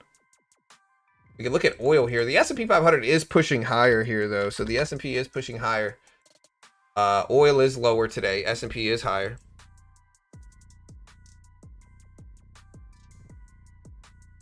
We are going to be heading into the opening bell again. We do have Jolt's job opening report going live at 10 o'clock today, guys. So Jolt's job report 10 o'clock today, and we have CB consumer confidence. We got Jolt's and CB consumer confidence 10 o'clock today. We'll see what that looks like. Thanks, Blazin. You know, we try. Yeah. Rick, I think that's your new name, dude. I told you, dude. It doesn't bother me. People have called me Brick and Rick and all kinds of crazy stuff over the years. Yeah, if you call him Brit, you're banned for life now. He only responds to Brick. Yeah, we do have the King Schiller. Or go ahead. Sorry. I was gonna say, I mean, I might care a little more than that, but whatever. Yeah. So K Schiller House Price Index drops in 7 minutes. It's expected at 1.4%. Last time was 1.4% for January, though. Not really big market moving data. We'll cover it nonetheless. But Hey, Chef. yeah.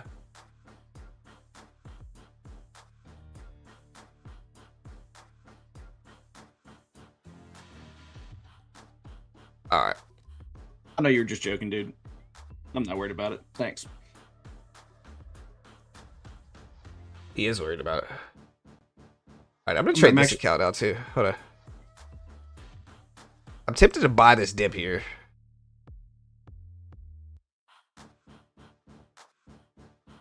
How much profit? Dude, do I have another? Do I have more profit here? I'm trying to figure out if I want to take another payout on this account. I think I do. You know? Let's see. How much can I withdraw from this thing? Trust your instinct. Yeah.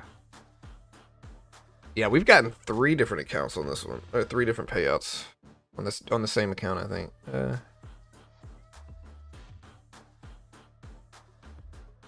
I do not have a restaurant chef. I've just worked in many of them over the years and done a lot of my own home cooking. I mean, experimenting and stuff, research. Yeah, so we do have Jolts. Tempted to buy this dip here too at 400s.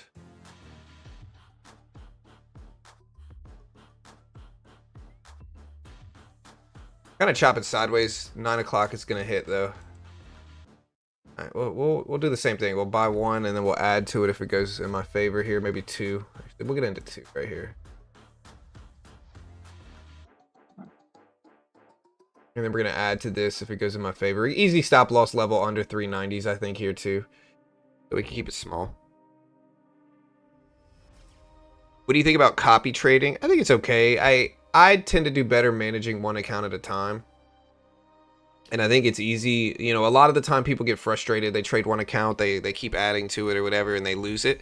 I think it's easier to trade one account if I'm losing on that one. I just switch to a different account, and that way you don't have like these big drawdowns that you see a lot, if that makes sense, right? Like a lot of the time you get these big drawdowns. I think managing multiple accounts separately is better for that, you know. Again, like a lot of people just want you to churn and burn, realistically, you know. I think it's better to personally just manage separate accounts. It's easier to kind of get things done with multiple accounts separately versus linking them all to one thing and, you know, having you just buy a bunch of accounts. But I'm sure some people can do it right, but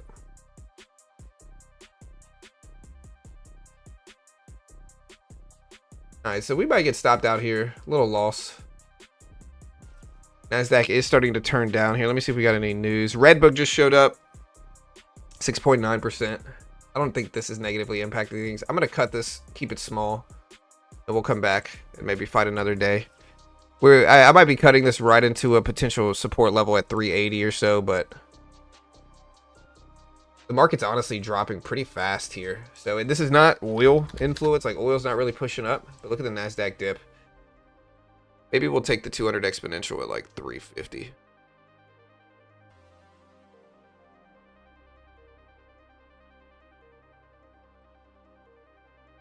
Try to see if there's any breaking news that's causing this drop.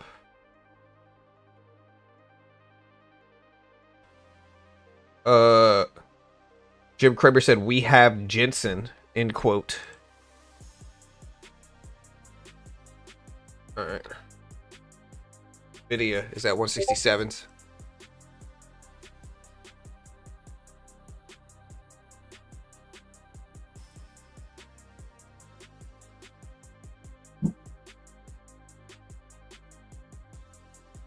Pawn just sent me this, Britt. It sounds like a radio show. It really does. Look. Pawn just sent me this. The Brick and Lundy show. I don't know which one's me here. I guess I'm this one. You know? But I don't know. Yeah. Hey, join our Discord. Like it really does. Yeah, it really does.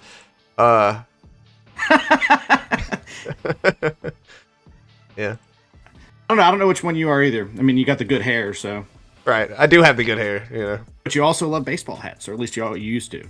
I do love baseball hats, you know. Now I got a son, though. He steals all my caps.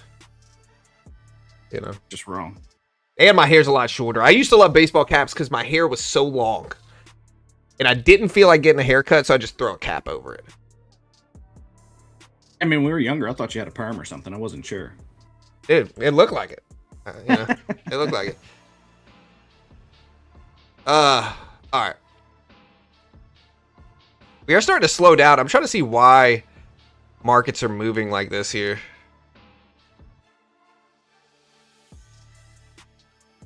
Oh yeah, I trade at least once every 30 days on this account. The NASDAQ is still tumbling down here though. See if it holds. Trying to see I don't see any breaking news here. 9 o'clock's about to happen, so let's cover the Case-Shiller data here. I'll put the S&P 500 up. Here's the S&P 500. Like, I will cover the Case-Shiller data.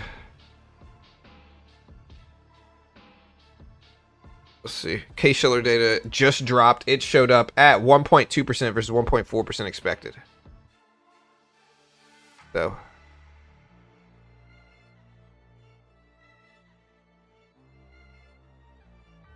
see if the NASDAQ holds this, but yeah, it showed up again. Case-Shiller House Price Index year over year for January, 1.2% versus expected 1.4, 1.5 is what I'm showing here. I'll put this up in chat right now.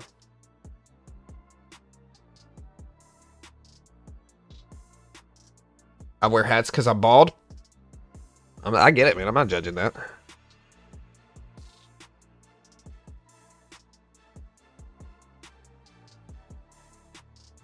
Used to wear a lot of hats. I got to buy new ones though. I think my head got bigger because none of them fit now. Yeah,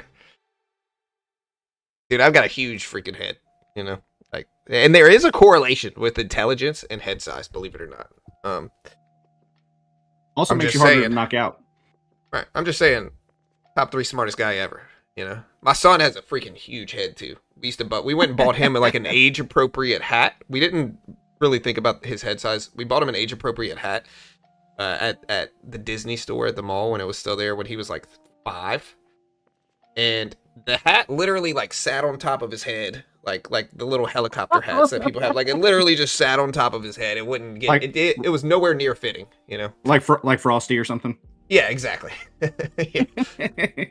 Yeah, and so we had to realize, like, hey, he needs to wear my hats because these hats ain't cutting it for him. We were honestly concerned because when he was really little, his head was so big versus his body that we were like, oh man, like, something's wrong here. He eventually grew into it. Like if I show you pictures of Jack when he was little, you know, he eventually grew into it. Luckily. But you were concerned, huh? Oh, we genuinely were. All right, guys. So Nasdaq is holding over the 200 exponential. The S&P 500 is as well. We got 25 minutes left. 25 minutes left. I did get into another trade here. We're green on it so far, but I've kind of taken some profit off of this one already as well. I will let this go mostly break even now. And so mostly break even is where we're going to let this one go. But I do want to give it a chance to rise. Versus my entry here up to maybe like 400s is ideal. If we're going to trend and range, I think that makes sense. There we go. Follow it up a little bit.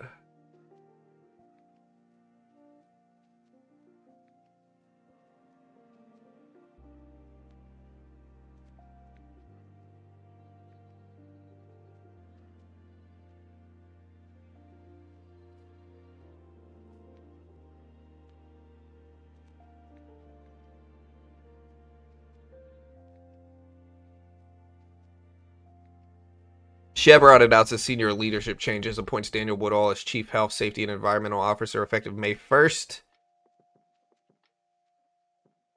All right, we're going to hold the rest of this break even.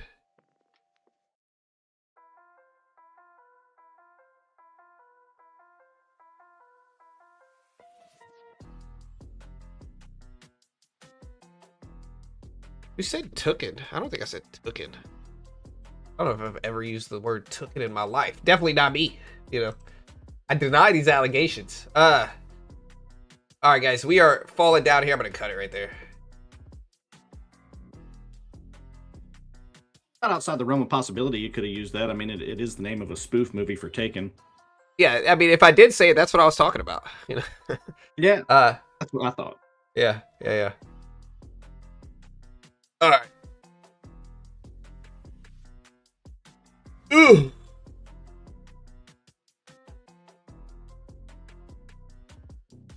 I said taken some profit. Or I might have said took some profit.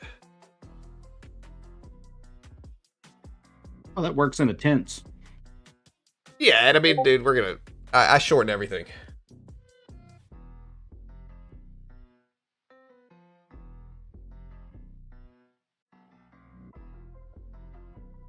Also, I think Chris Lieben had the biggest head I've ever seen. Oh, the MMA fighter? Looks like I got out of this in time, but look at it. Hold on. The NASDAQ is actually starting to fall back down here. We're about to hit the 200 exponential.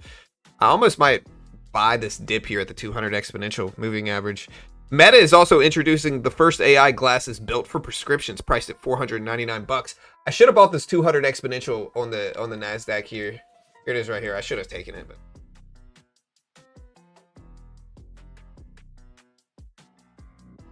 Probably never use them, but I want some of those glasses. They look kind of cool. All right, so the Iranian foreign minister says Iran armed forces will severely punish aggressors, end quote. We are going to trade the opening bell live.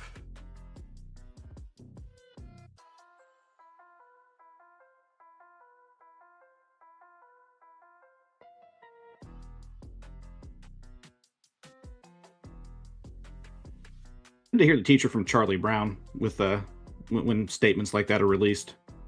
Yeah.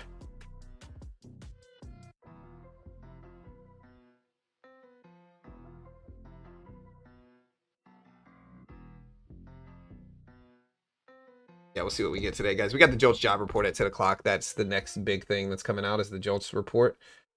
And we'll see what we get. But the JOLTS job opening report. Going live.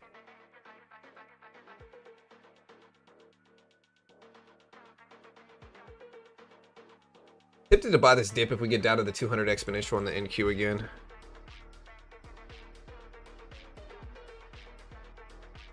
And at our Lucid account, we're doing okay here. Like, our Lucid account, you know, we're starting small. I think you got to build up profits slowly. But we have had 3 losing days out of 1, 2, 3, 5, 6, 7, 8, 9, 10, 11. So 3 out of 11 losing days. So 8 out of 11 green days, 3 out of 11 losing days. All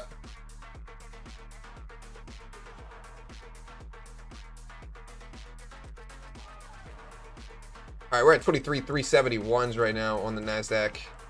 We get back down to the 200 exponential. I don't really like the retest. I like the first bounce at the 200 EMA. The retest of it is always a little bit sketchier, I think, here.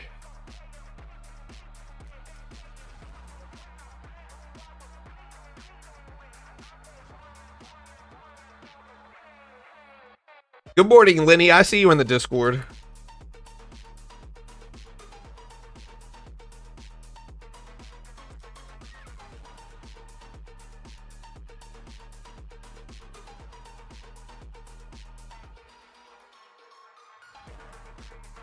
Market trying to find any excuse to rally. If someone manipulates oil down 5%, we will rock it. Snowflake is appointing Jonathan Bueller as Chief Revenue Officer.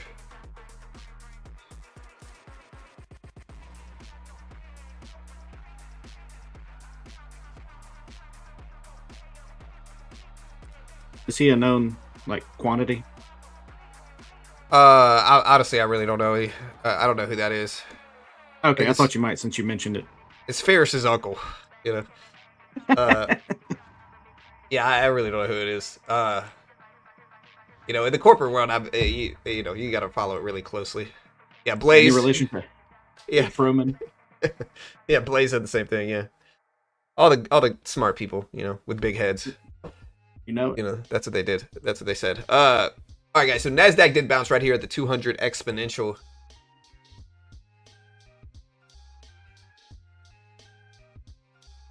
All right, we're heading up here. Ah, man, dude, I should have bought the dip. I wanted it, didn't take it. Anybody fancy a long for 5 minutes heading into the opening bell? I mean, I like longs here more than shorts for sure. It just mostly because we're in an upward trend. And so until we break some of these big confirmed levels on this upward trend that we've had really since earlier this morning, I'm not really interested in shorting. We break underneath this level here and really start trending down and rejecting the 200 EMA. And especially this level here, there's got to be what, like 315 on the NASDAQ? This level right here. We get underneath there might be a range to attack down here. VWAP or, you know, maybe down to like 50, 23,250. But it really just depends on what happens. I think the NASDAQ is obviously trending up right now. So is the S&P, so is the Dow. You know, we're holding at the 200 exponential for most of these. You know, look, here's the 200 EMA right here. EMA here. So we're confirming that 200 exponential moving average as of now. And as I say this, look at the S&P start to push. So is the NASDAQ here. We're at 23,000. The 85s. What do you guys think? Green or red right now? Green or red? Also, I don't know if I've asked you guys where you're from today. Where are you guys from this morning? Trading the 15-minute orb. I like the 15-minute orb, to be honest. 15-minute orb's pretty solid. What's the criteria for an action to be considered a long, technically? Long just means go, like, buying. It means you think markets are going up. Yeah, short just means, or long and short just means up or down. Oh, okay. And again, for everybody, if I sound ignorant of this, it's because I am. Yeah. So I see Germany, Croatia, Orlando, Cleveland, Long Island. Yeah, we have Nike earnings. Michigan. Hey, what's up, Humble Bull?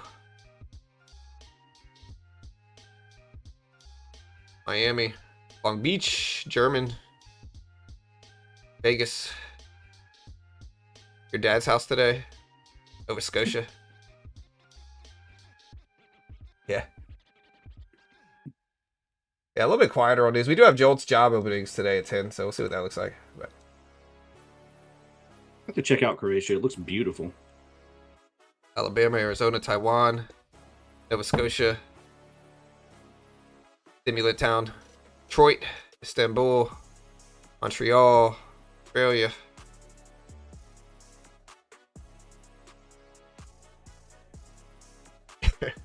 Somebody said it, Congo. Yeah. Honestly, I watched the movie Congo. One day, my family still gets mad at me for doing this.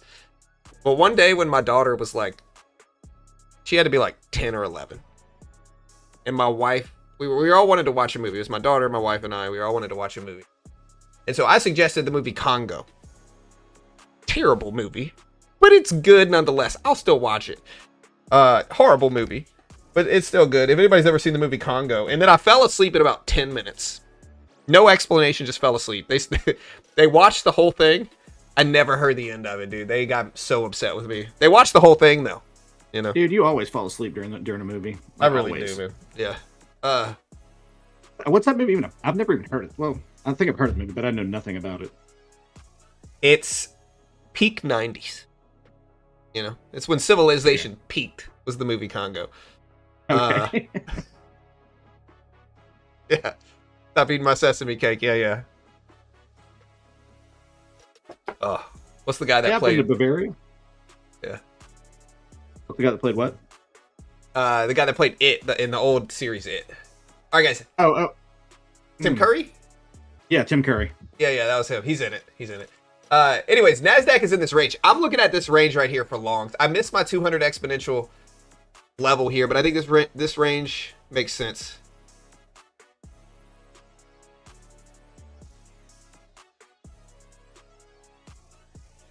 Yeah. Also, R.I.P. Tim Curry. Yeah, man. All right, guys, we have 15 minutes until the opening bell. 15 minutes. We are going to be day trading live today, guys. So we are going to be day trading live. Ooh, let's see what we get. We got Jolt's job openings report and CB consumer confidence data, 10 o'clock. So Jolt's jobs.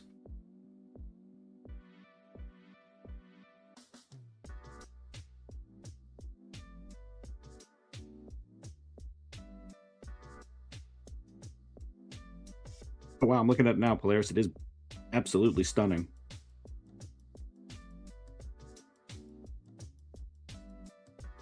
Beautiful landscapes.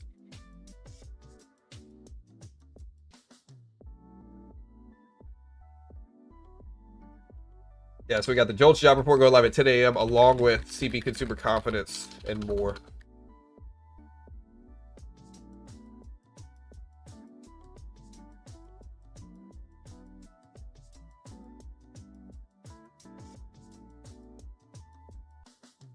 Say something, John. I think your mic just fritzed. Mic check 1 2 1 2. Okay, you're good. All right.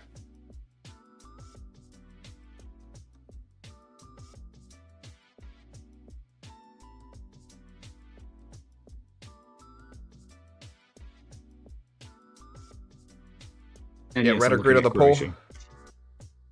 Yeah, here, let's do bull or bear poll. We got 15 minutes into the opening bell. Let's do a bull or bear poll here.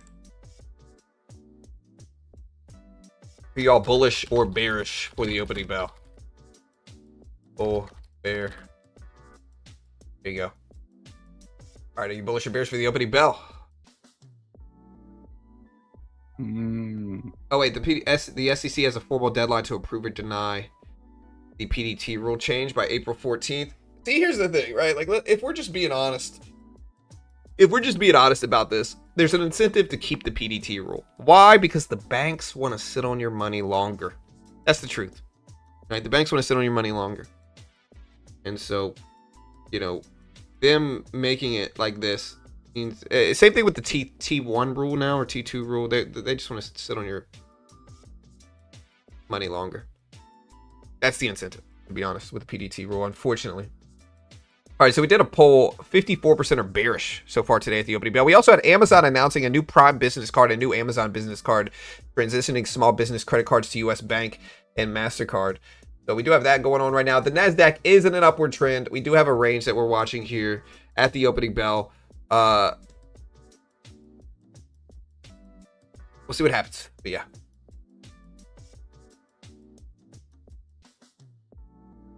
Also, guys, remember, Apex, 90% off sale going on right now. 90% sale for Apex. So if you want to check out Apex, again, you can see the link pinned to the bottom of the chat. Is it on the bottom or top for you guys? It's on the bottom for me now. It used to be on top. When I pinned a message, it used to be on top. Now it's the bottom, which is strange. But use coupon code BT, Apex, Lucid, or no, I'm sorry. Use coupon code BGT, Beginner Trading, BGT, Apex, Lucid, max discounts, Tradeify. Take Profit Trader. You can use it there too. Use the link, guys. Use the link. Sorry, I'm trying to prep this for. I'm trying to prep this for stream here. So. Buddy earlier in the chat was asking you to go into detail about Apex, like the rules and how it works and some of that stuff. Yeah. Hold up. I got you. Okay.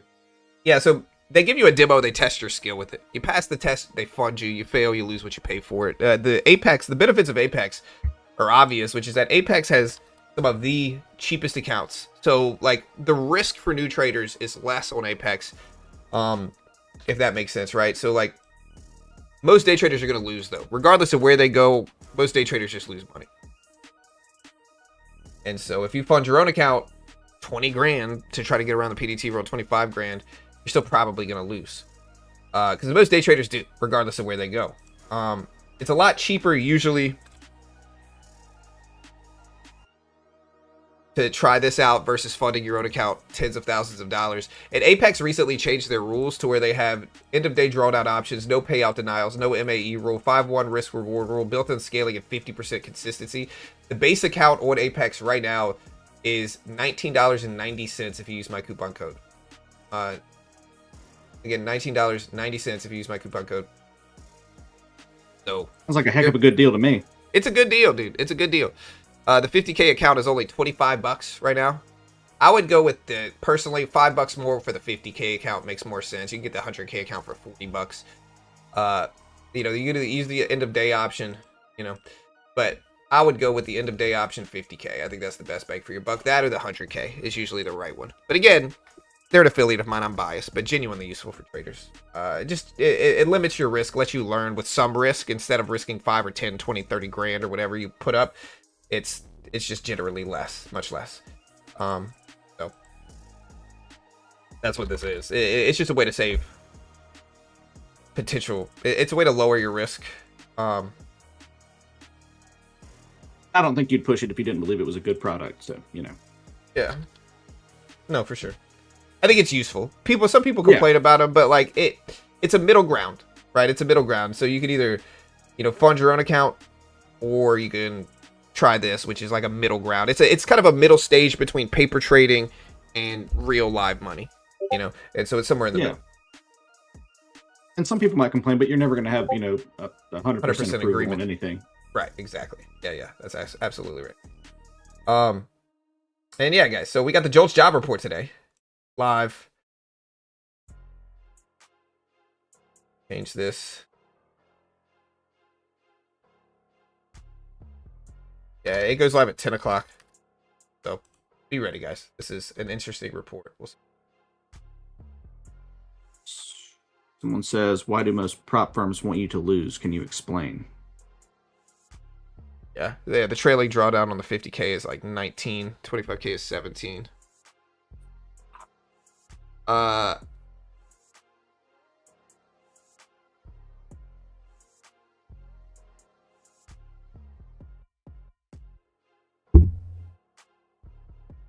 The duck song?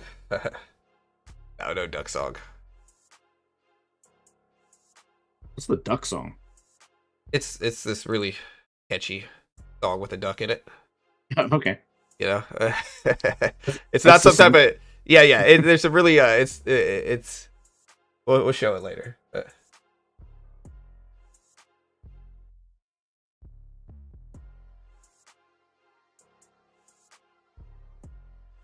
What, the duck song? Y'all still pushing for it, huh? I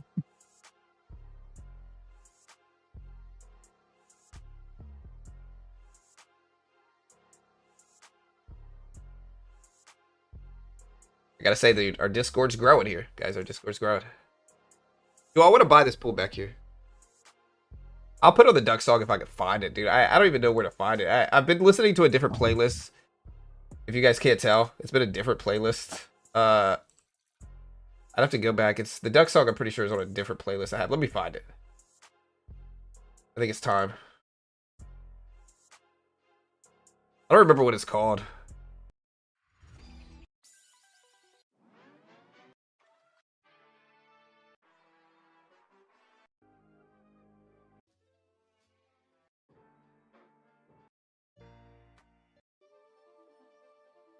I don't know. We'll figure it out. Most day traders lose, guys. 95% of traders lose. This is just objectively true. 90 to 95% of day traders lose. I was going to ask you what the percentage was. It's almost everybody. Cool. Yeah, it's almost all day traders. Like, almost all day traders lose money. It's literally 90-95%. And that's what I'm trying to say. Like, and again, part of the marketing that's out there for day traders is like, hey guys, just buy my course, buy my mentorship service, and you can win. The reality of it is that traders have different personalities. Some are patient, some are not. Some are, really disciplined, some are not. Some are long-term traders, long-term day traders. Some are really short-term day traders. Some prefer break-even reward to risk and high accuracy. Others prefer high reward to risk with, only 55% accuracy, right? So it varies depending on the person's personality, and that is their style. So buying a course on day trading is not always going to be the right move. You got to figure out what your style is first, and that takes time. And then learning to manage money and risk is a different skill altogether. And so there's a lot of variables that you have in trading, and one size doesn't necessarily fit all. And so, it's one of the things, like a lot of marketing, like, hey, buy my course, buy my service, you'll get rich, we do this, oh, look how rich we're getting, blah, blah, blah, blah, blah. And people fall for it because they want to believe that they're going to get rich. It's even harder telling people, hey, sometimes people are so dead set on that, like they want it to be true so much that they end up getting mad at the messenger, so to speak, because they want it to be true so much. Like me saying that, somebody might be mad about it in the chat right now. Why? Because they want it to be true so much. They want these mentors and all this stuff to be true so much. And so they just ignore the reality of it, which is that most day traders lose. And so because of that, that's why these prop firms are useful. Is because it limits your risk. You're still probably going to lose. Let's just be real here for a second. You're still probably going to lose money. But you'll probably lose less than you would funding your own account, 10 grand, and losing that account. And because of that, that's where the value lies. So some of them fall into the trap of confirmation bias. 100% agree. Yeah, 100%. Confirmation bias, everybody knows. I use this word a lot. It basically means that you're more likely to... Your brain wants to confirm what it wants to be true, right? And so it ignores signs that it's not true because it wants to believe that's true. Oh no, John. I'm going to prove you wrong with a $5,000 course. And I'm waiting for it, brother. I'm waiting for it, my friend. All right, we asked the chat, are we bullish or bearish for the opening bell? So far, the Bears are in control. Bears are in control. Currently on the poll, 56% out of hundreds of votes, 56%. Or no, I'm sorry, the Bulls are in control. I was wrong. I'm sorry, Bulls. I betrayed you guys. You guys are winning the poll here today. 200 plus votes, 56% are bullish today, actually, heading into the opening bell. Bullish? Fair. All right, guys, 5 minutes here, 5 minutes. We might have the market on open data going live here for volume. And so that might move markets here, but we do have less than 5 minutes now. In your course, include jujitsu lessons. Guillotines by John. It's going to be a section. Believe it. And it'll happen. Definitely not sarcasm. Yeah, I saw that. So that came out. Pew said Warren Buffett said he sold Apple too soon. That dropped like a few hours ago, an hour or two ago. Yeah, yesterday the numbers were wrong, dude. The numbers were wrong yesterday. But we're here, guys. Joel's job opening report, 10 o'clock today. We have less than 4 minutes left until the opening bell.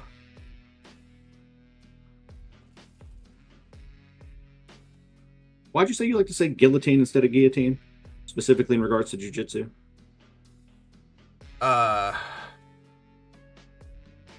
Because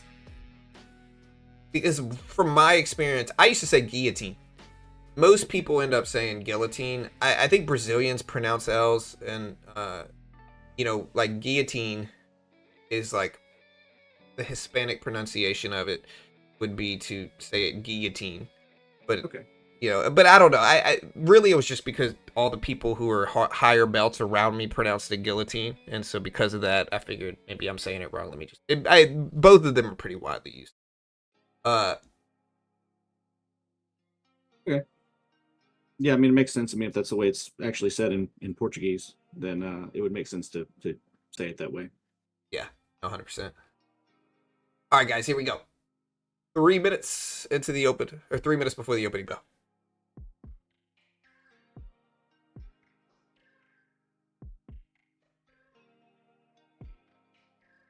%97% of traders lose. Absolutely.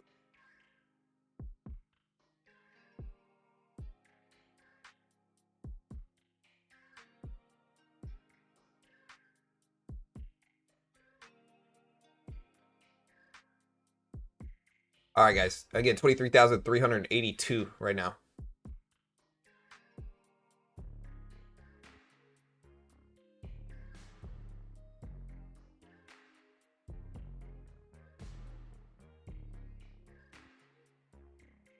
Be honest, John, most fighters are not as intelligent as you. I mean, I'm not even saying I'm necessarily intelligent. I disagree with that. I think jiu-jitsu as a whole is kind of a chess match, and the people that are good at it can think quickly. So I disagree. Yeah, oil, guys. So we can take a look at oil here. The opening bell is about to happen. We have 2 minutes left. Oil is starting to push up a little bit, and the Nasdaq, if we look at it, is pretty much flat here, though. Let's see if we got any news. So Pakistan and China agree to ensure the safety of shipping routes. This was 7 minutes ago. Marvell CEO states that the NVIDIA agreement will enhance interoperability. The NVIDIA deal will drive interoperability. And again, China, Pakistan call for immediate stop to military action. Urge protection of the Strait of Hormuz shipping lanes. And here we go, guys. We're about to do the opening bell.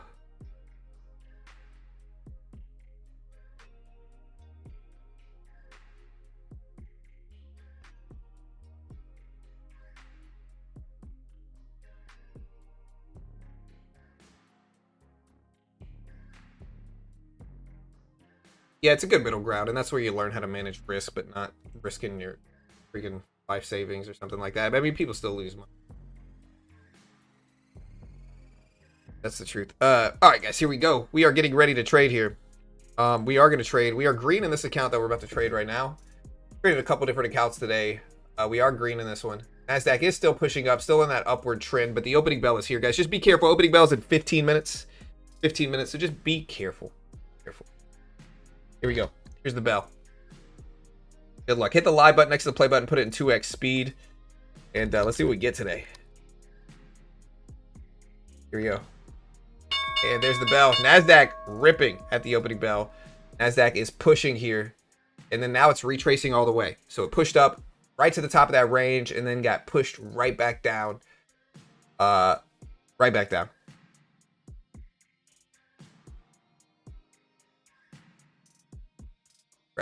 400s here, 400s. If we fill some of this gap. But so far at the opening bell, oil is down slightly. Markets originally pushed up and then got retraced back down at the top of that range here. I'm tempted to buy this dip up, but it's way too close to the opening bell. We're only 40 seconds into the day. So I definitely don't want to buy this up yet. I have to wait at least 4 minutes. Those are my rules. I got to wait 4 minutes or so. So, yeah, we'll see what happens. And again, the JOLTS job report drops live at 10 o'clock today, guys. The JOLTS job report live 10 o'clock.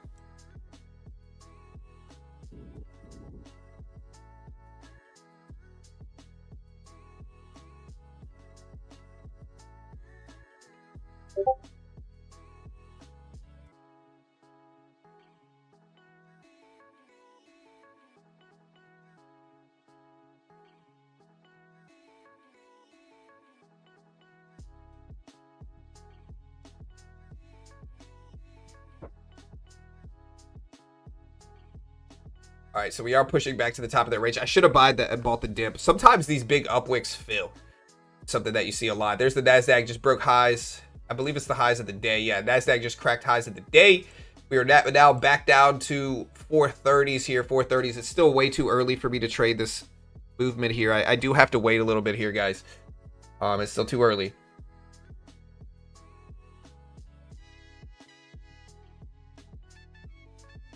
See what we get.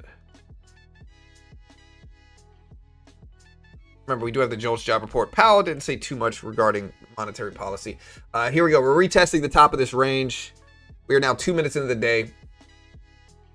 I might look for 400, but I also think if we get down to this 400 level, there's a chance that we could chop back into this higher volume node right here that I don't really want to mess with. I definitely don't want to mess with this range here, but we'll see.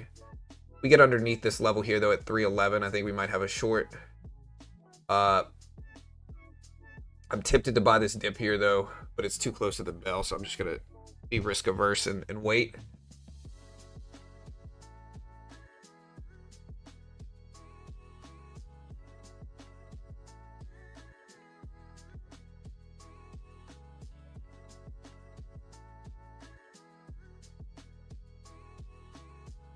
All right, guys, let's see what we get. Again, we're back down to that 400s level here.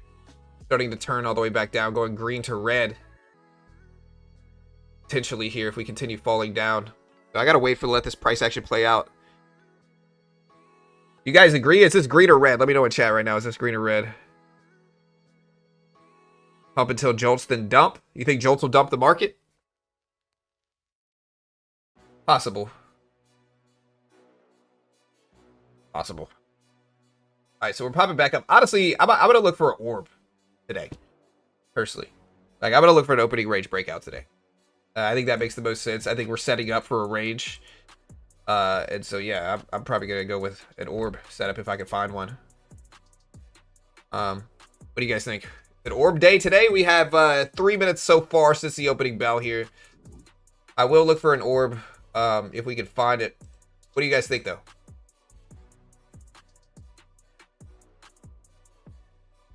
This is a funded account. You want to switch to Quant Tower, though. So the straight open, shorting everything. Yeah, but this is short-term day trading, though. I think, you know, we can take longer positions based off of geopolitics. And maybe you can find some setups. But, all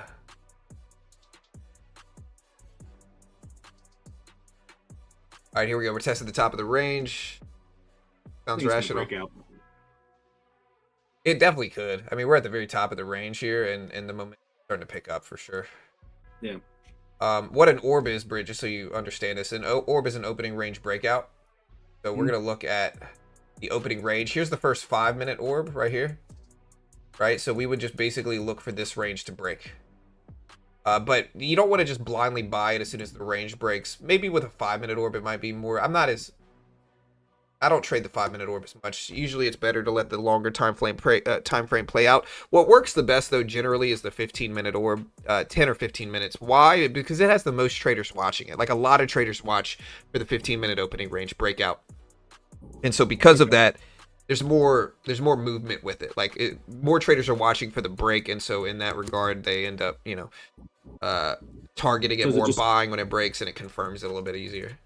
Is it just easier to read over a 15-minute span as opposed to 5? I mean, well, it's easier to pick up the pattern, or?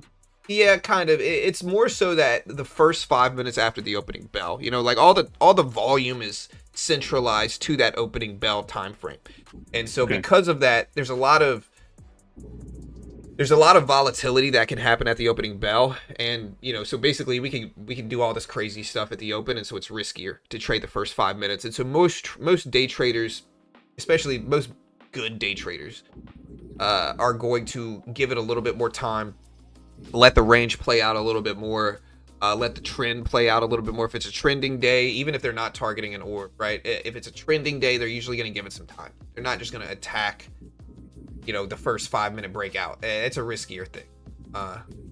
Okay. Yeah, and so that's what it is. And so far, we're 6 minutes into the day. We're still in that sideways range. We did reject at 460s here. And we're coming back down to that 400 level. But again, so far we're chopping.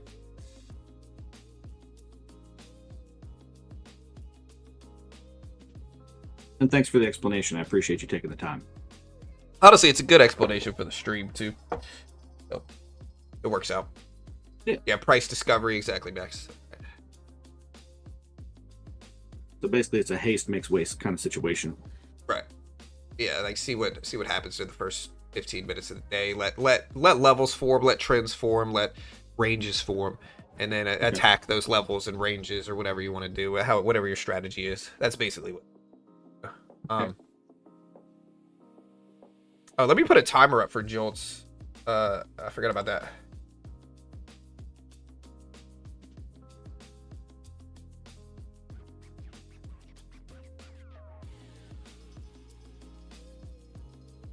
All right, guys. So again, jolts job report, 10 o'clock, less than 30 minutes. Yeah, we're 7 minutes into the day. I gotta just wait, I think, here, right? What do you guys think? Long or short right now, guys? Let me know. Looking at our poll, 56% are bullish, 44% are bearish.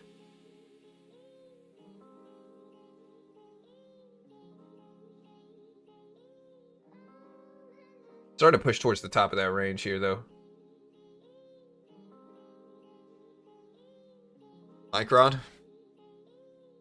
Micron's down. I mean, it's kind of sideways. Look at Micron since like 6 a.m. this morning. So yeah, it's down since the opening bell for sure, but it's sideways of the last hour or the last like 3 hours. Micron's down a lot though. I'm not interested in buying it, not necessarily yet. If it dips down to like 300s, I might take a little slice of it. Gonna wait for that.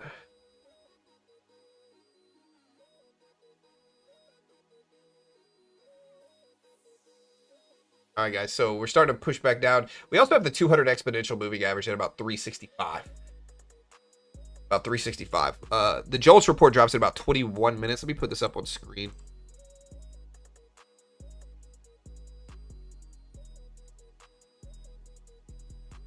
All right, there we go. See the jolts job report live at the bottom. We got a timer with it as well. This also will include quit. So there's two main relevant parts of the jolts report. There's job openings, which is essentially hirings. Like how many jobs are open and you know, hiring for positions. So it's higher jolts is stronger for jobs, lower jolts is weaker for jobs. But then the other one that is reversed in what I just said is quits, right? Higher quits obviously worse for jobs. Lower quits obviously better for jobs.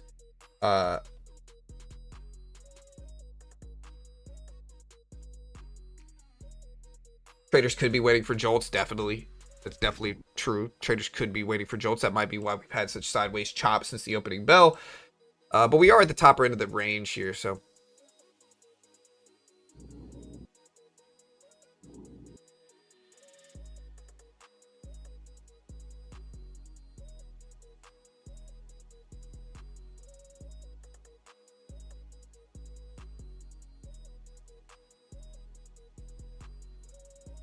Or mostly flat.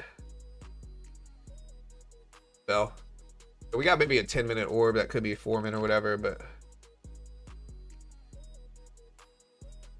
It's trying to move up. Yeah, it's trying. It's getting there, you know. Yeah.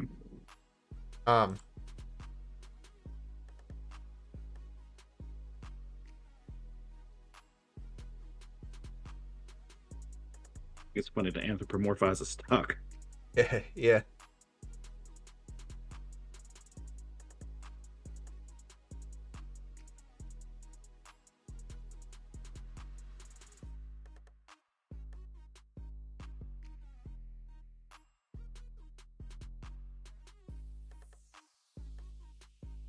They're way up, elevator down. Yeah, we're starting to push the top of the range. We have a 10-minute orb that could always work here. We do have a 10-minute opening range.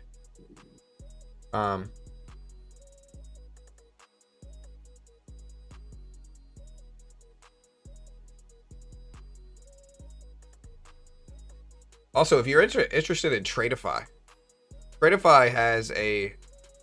Again, we're waiting for this opening range breakout to test. I'm looking at MU though. Tradeify has 40% off all accounts, 5-time use, then 30% off. So you can use it 5 different times, 40% off all accounts. It ends today, at the end of the day today at 11:59 p.m. Eastern Standard Time. They have their new Tradeify 3.0. They have a direct-to-funded option as well. I think Lucid and Tradeify have the best direct-to-funded options in the game right now. So we did tap over this high for a split second, but we didn't actually do anything with it. And if you want to check out Tradeify, I'll put this link up here as well. Always forget to add Tradeify to my description.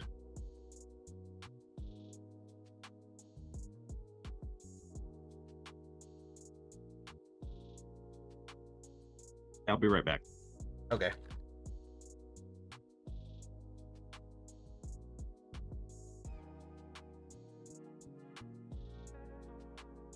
Yeah, but if you want to check out Tradeify, they've got some good stuff, dude. Oh, the link. All right, guys. So we're at 13 minutes into the day. We're gonna look for the orb setup. I think the orb is here for sure. The opening range is here. Here's the opening range right now, but I do think there is a higher probability today of us getting chop heading into Joel. So I do think there's a higher chance. I really don't like how Tradeivate does shapes and levels, to be honest.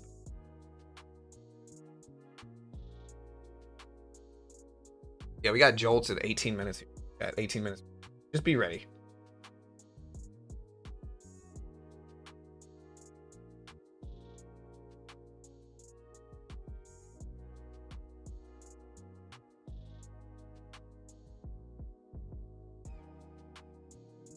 All right, I'm back. All right.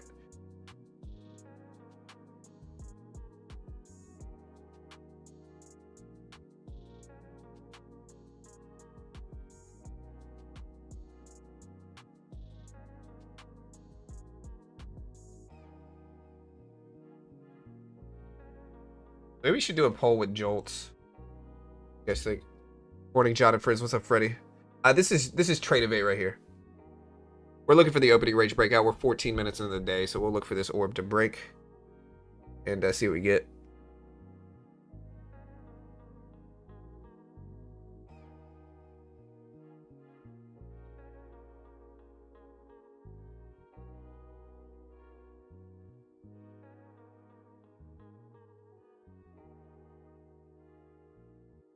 Might have a booming economy today. All right, so we are pulling back here, but yeah, this orb is basically formed right now. So if I pull this out here, here is the opening range here. This is the last 15-minute candle on a 1-minute chart for the orb. We're gonna look for a break. See if we can find something good here. Starting to see some red show up here. Let me make sure we don't have any data here. Yeah, we have Chicago PMI for March about to drop in 18 seconds. We'll see if this moves anything. Generally speaking, Chicago PMI isn't super influential, but it is for March data since the conflict started. It's expected at 54.8. Today, 54.8. It's definitely not going to be as influential, I think, as like Jolt or anything like that, but maybe 54.8 expected. It drops in one now, right now. 52.8, much weaker than expected. Chicago PMI, 52.8 versus 54.8 expected. Much weaker than expected for Chicago PMI here. And we'll see how that influences things. But again, Chicago PMI weaker than expected, 52.8 versus 54.8 expected here. So market likes this though. Look at it push up here. So the market does like this.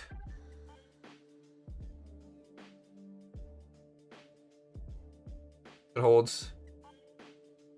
It seems like the bulls are in control today.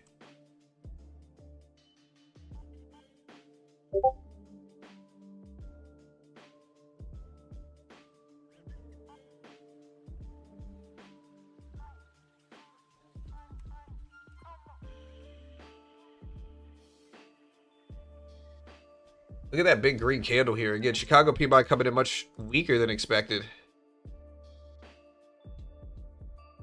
52.8 versus 55.6 expected. Previous was 57, so we're seeing weakness there.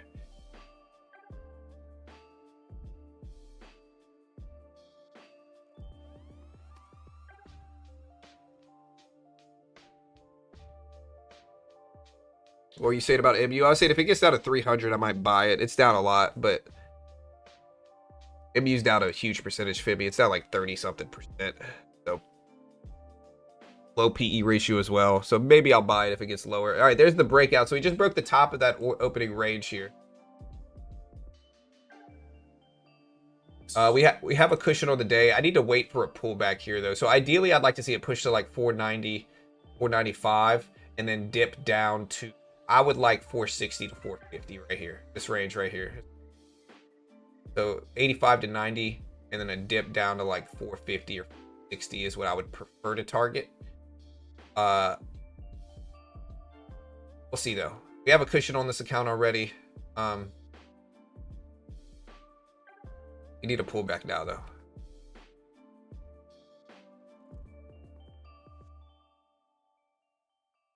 Here's 490. All right, so the first half rang true so far. Here's the 75 dip. I'm gonna start small here, slowly add to this position now. See if we get a retracement back up there. There we go. I'm gonna take half of that off immediately, but so far so good. We'll add to it now if we go green. I just wanted to lock in some profit here.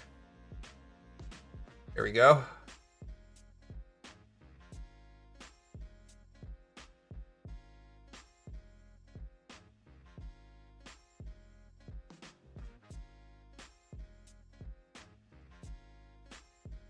Yeah, we got down to basically 460 where we wanted. Give this a little bit more time, and then we'll add to this now. So we scaled out of most of it. We're just kind of scalping. But I will add back if it goes deeper in my favor here. Like if it goes up to like 490 and it looks like it's going to test 500, I'll add some size to it.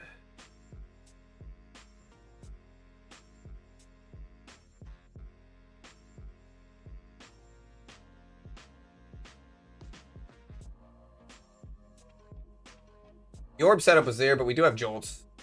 So like jolts is coming out. Yeah.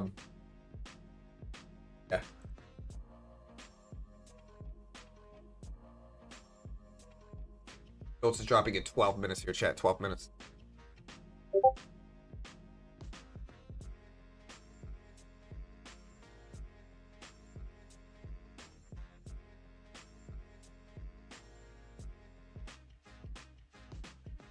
All right, so we're up a little bit more. We'll add to this now. Try to ride it, but might tap 500. We get another dip buy entry here if we dip down to, like, again, 475s maybe. Maybe 4. Oh my goodness. I'm gonna take half of that off there. Something just happened to be a trade. Wow, look at this. Oh man. I don't know what just happened here. Let's see. Something happened. Definitely something happened. All right. Wow. You just tweet again? Something happened. Something just happened, chat. I'm going to sell here and capitalize on it. So we're up hundreds now on this account. Still looking for the breaking news that would cause this jump here in markets, guys. Wow. Look at this. It had to be. Let me check for tweet. I think we already covered Chicago PMI.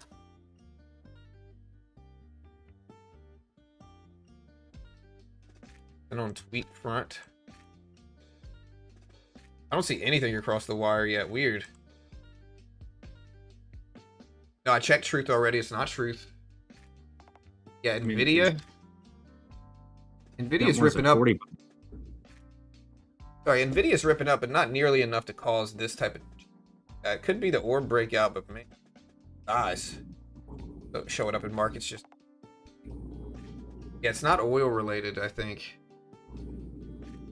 Nvidia's green on the day though. It's back up to 160. And what a jump! Weird.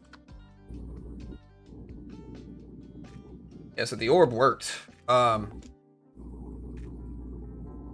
Nice little cushion here in this account now. Yeah, we're up about $300.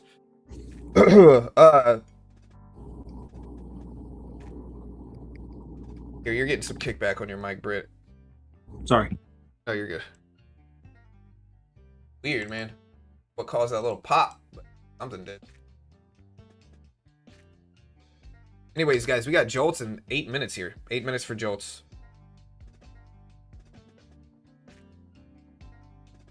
What a jump here. Not jolts leaking. In fact, I don't see anything coming across the wire. So. XF opened the long. Yeah, something happened just now. Knows what? Something.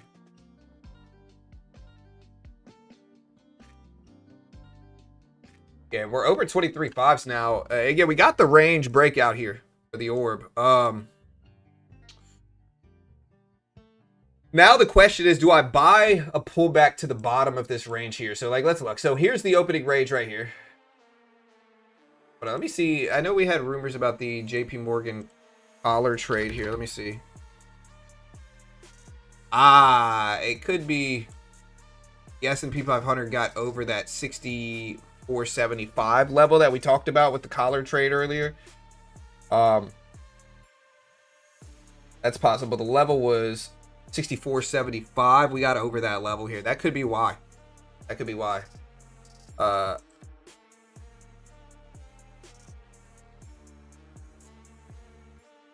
Outside of that, I don't see any news. That could be why.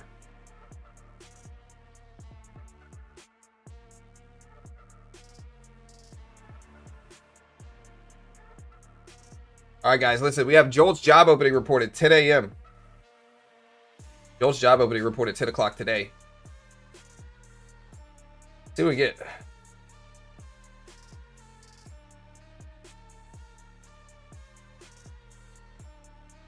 We will be covering this as soon as it drops.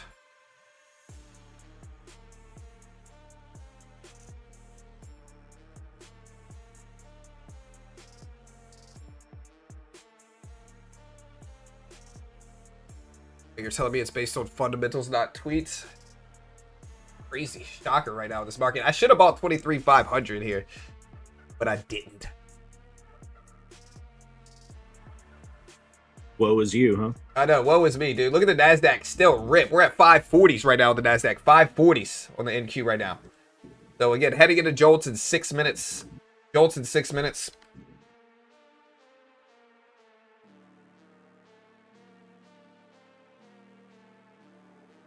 S&P now over almost to 6,500 again. JP Morgan ripping up to 290. Google at 279s. Green in markets, all things considered here. So, green.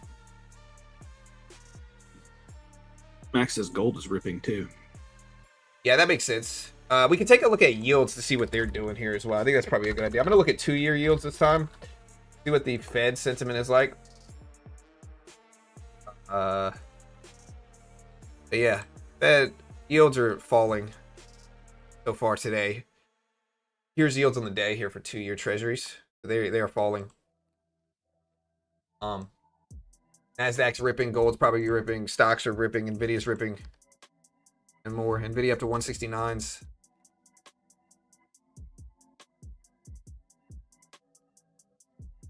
Is there a prettier graph here, guys? Is there a prettier graph in this account, dude? Look at this account.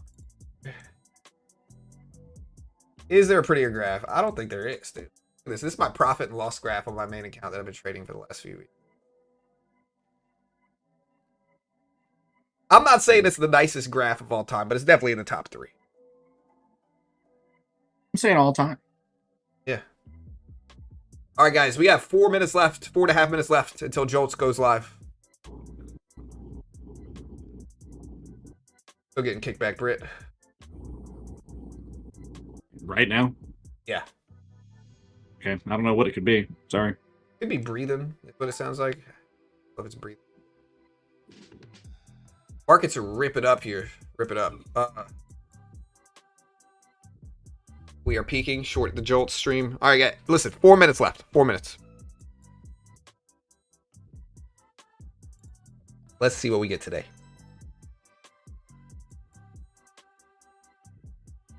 Sounds like wind. Rich streaming in the Sahara Desert.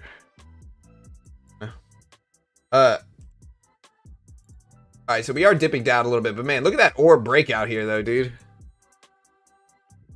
Here's the opening range. Terrible end of that square. Top 3 rectangles ever right here. Look at that.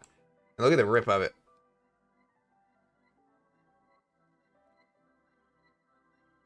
All right, here we go. We are pulling back here. We're at 530s right now. 530s.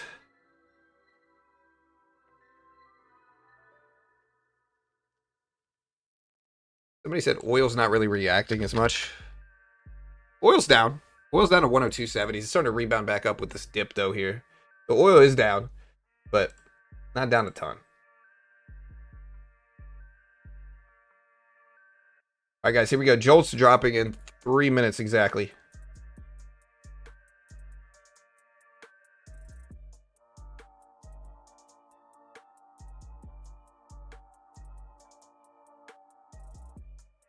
Three minutes.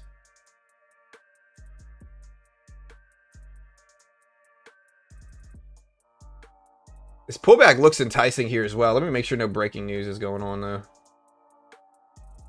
Jolt's in 2.5 minutes.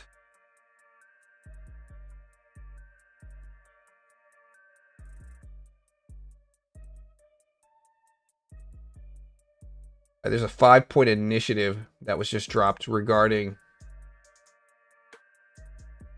China and Pakistan for restoring peace and stability in the Gulf and Middle East region from Beijing today, March 31st. All right, guys, here we go. 2 minutes left until Jolt's job opening report. It's expected at 6.89 million is what I'm showing on my end, 6.89.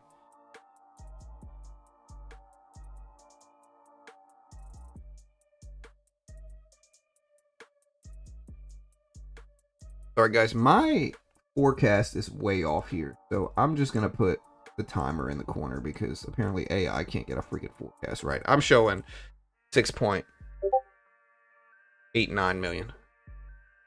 Here we go. Alright, here we go, guys.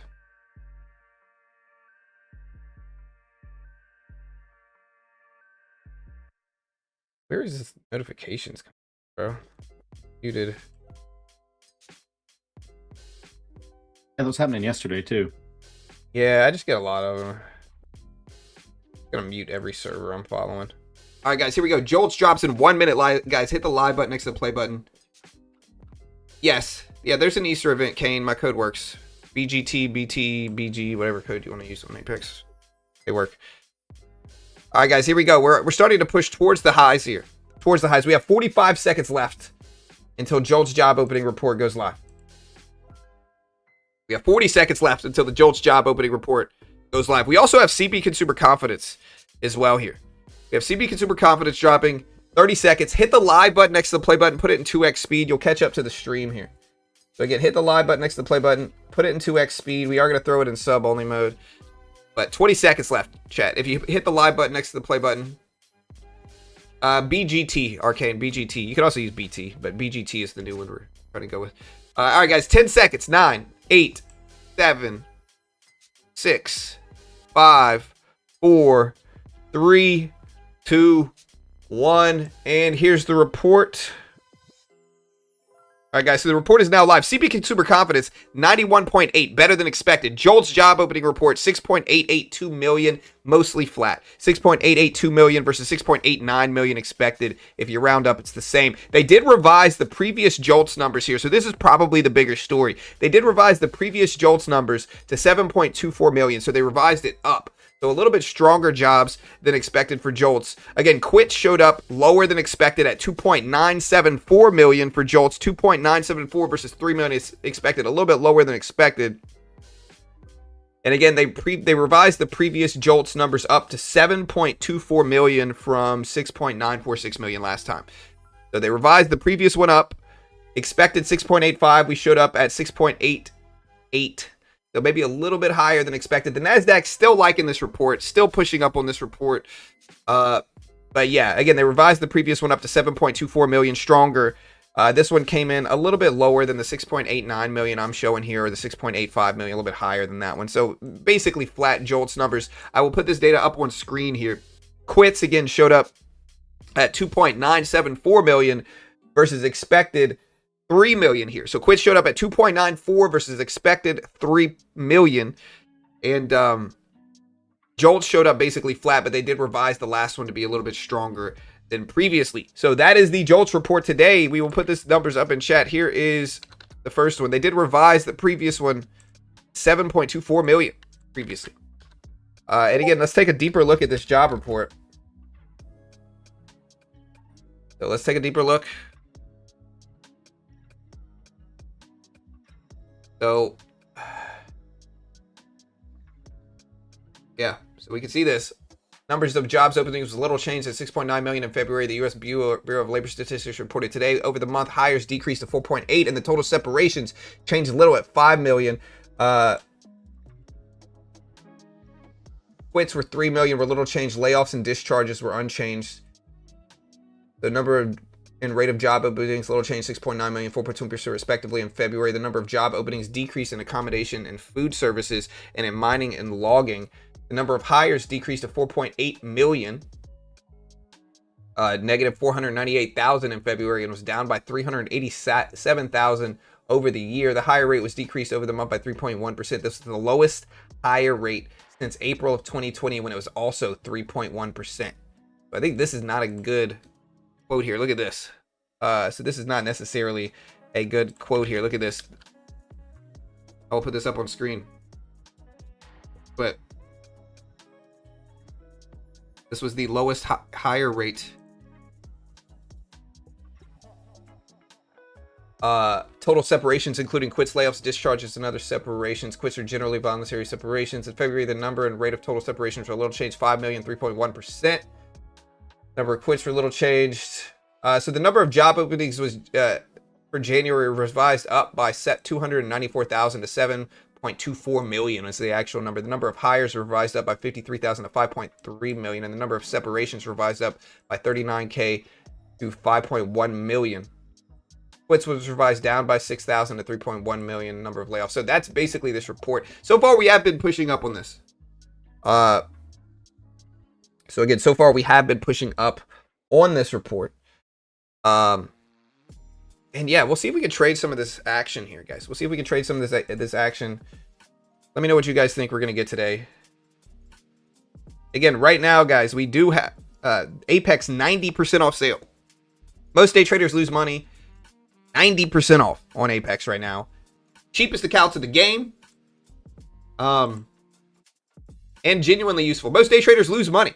So learning in this way makes sense, guys. They have end-of-day drawdown option, no payout denials, no MAE rule, no 5-1 rule, built-in scaling, 50% consistency. They changed their rules recently. If you look at the actual prices here, I think the 50K account has the best bang for your buck. If you use my coupon code BGT at checkout, or BT or BG, but BGT is the one I'm going with, you get it for $35. The 25K account, if you use the end-of-day trail, is only $29. If you use intraday trail, it's $19 for the 25K account.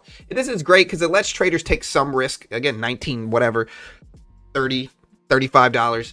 It's some risk. They learn to trade with risking something, but they don't risk 5, 10, 20, 30 grand like a lot of day traders try to do if they want to day trade stocks. This is futures trading, no PDT rule. Beautiful way to help support the channel. Again, I will put the link up. I appreciate the love. Thanks so much. 90% off right now. 90%. Here's the link. Check it out. I appreciate the support. Great way to help support the channel. I'm biased. I get paid by them, but I'm biased, of course. But check it out. There's the link right there. You can also see it pinned at the top of the chat.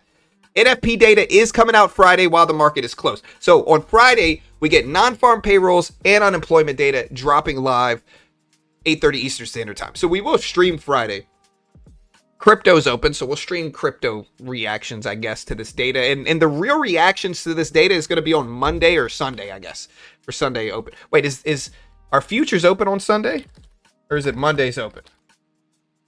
Are futures open on Sunday after the holiday?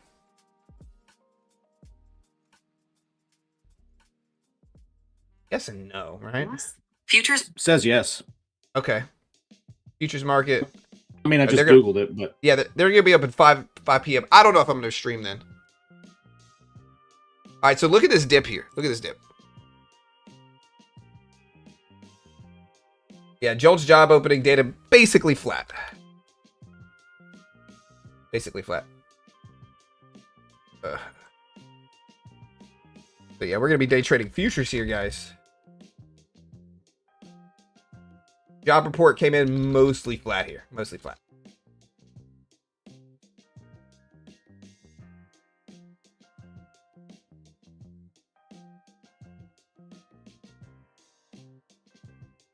Oh, excuse me. We do have a dip here. I gotta look at the volume profile.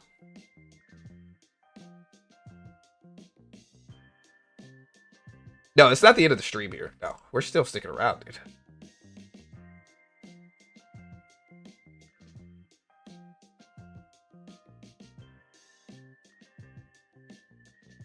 I shorted Jolts. Let's see, where did Jolts come out? So you're probably making money if you shorted Jolts. Yeah, Jolts, yeah, you're probably making money if you shorted Jolts. Also, guys, I'm just saying, join our Discord. It's free. People love it. It's free. Everybody knows the best things in life are free. Right, for sure. If you guys want to buy a dip here, where are you guys buying the dip? I'm looking at 23,500.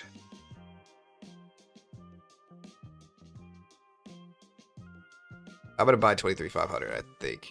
Get down to it. Might not get the opportunity to, but we want to buy 23. Is that an instinct or reasoning?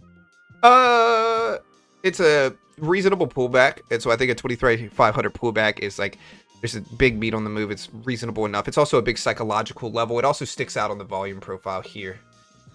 So that's the reason I'm looking at it. There's a couple different reasons. Big support level here. Whole dollar number at 23,500. So psychological, as well as like, this is a decent pullback from highs. And if the trend's going to continue, it might push up here. We might miss it. Honestly, I think a better level might be 490. Because sometimes they dip under these big levels to kind of trap traders out. But we are going to, I think, try 23,500.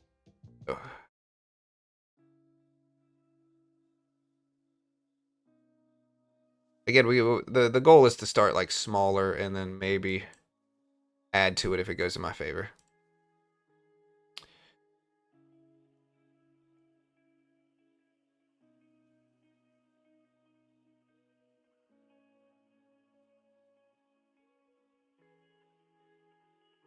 Alright, so we did buy this dip here just to show you.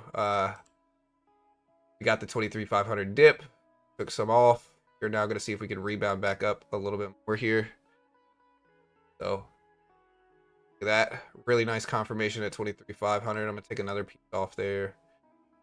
Now we'll just let this sit. Keep it small. If it goes more in my favor, I'll add to it. If it breaks down under like 490, cut it.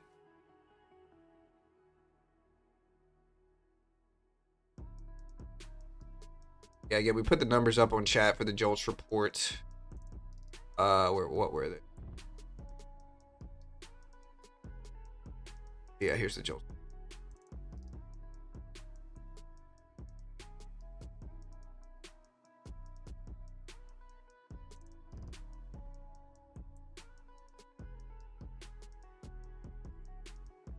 We are finding some stability at 500s as well. This is why we target these psychological levels.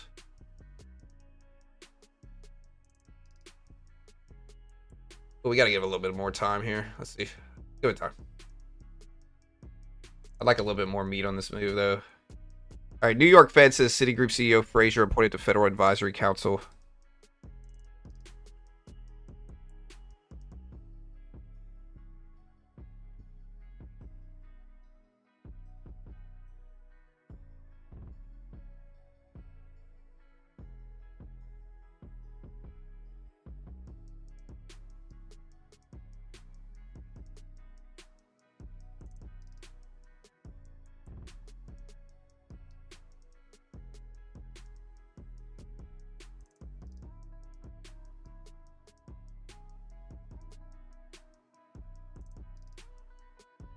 All right, so we made money in this trade. I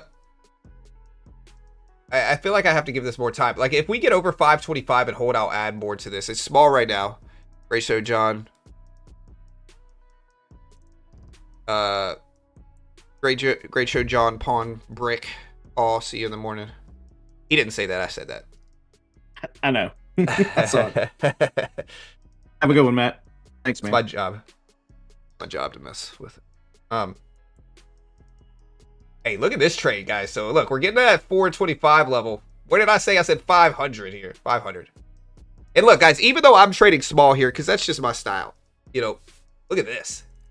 Yes, sir. Add. Yep. Profit. Give it a little bit more time here, but we'll get out mostly break even on the rest. All right, I'm out. So, you love to see it. You just love to see it. We are green on the day in this account as well. So very green day for me.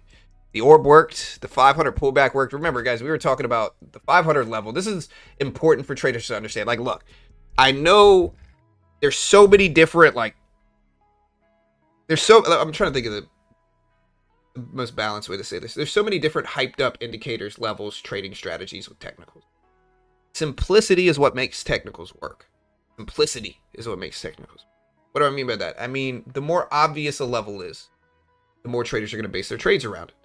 The more isolated a high or low is, the more traders that are going to base their trades around it. The more psychological a level is, the more traders are going to base their trades around it. And so I can target levels like this, and then, you know, small size, add to it when it goes in my favor, and get out and have some really high edge trades, just basing them off of psychological levels. Psychological levels work. They simply work. Technical analysis is self-fulfilling, meaning you want to figure out what everybody else is doing and piggyback off of that. That's what technical analysis is. People like to make it really confusing and give you all these different explanations for it. But the reality of it is you're trying to piggyback off of what everybody else is doing. And so what's your job in technicals is to figure out what levels everybody else is watching. That's why volume profile is useful. It shows you where all the orders are going through. It shows you where the volume is. It's why psychological levels make sense, because the more psychological a level is, like 23.5, 24, 24.5, like whatever levels you want to use short term, you could look at like $25 increments. I like looking at like 525, 575, 550, so forth. Psychological levels that people's eyes naturally gravitate to. You can find easy edge using that. And then it's just trend. What trend is everybody using? You look back at 15-minute charts, you can look back at more. This is just what works. Trading. So, not an investment professional. I'm not liable if you lose money. Make your own assessment. Trade smart. I can't guarantee anything. But that's the reality of it. There's a lot of jargon people use. What's the conversation that they said in The Big Short? Banks like to use a lot of fancy words and jargon, so people just leave them alone. Same thing with trading. Basically intimidate you with complexity. Exactly. Yeah, exactly. Also, just want to throw this out there. They say that one of the key signs of intelligence is the ability to break down complex ideas and into the simplest possible terms. And you do a pretty good job of that, I have to say. Oh, well, thank you, man. The big head. It's the big head. That's all I'm saying. No. I appreciate it, man. All right, guys. So we made a little pit stop at 23,500. Doesn't mean we can't break through under it. We are in the middle of this range here in the volume profile. And so we might have a little chop around these areas here. That's why I cut this. Because we might have a little chop around these areas. Meaning we go back and forth, up and down around these areas. But if we break past it, maybe there's another trade. If we break under it, maybe there's a trade. I'm not saying there is. Just kind of watching. Kind of watching it right now.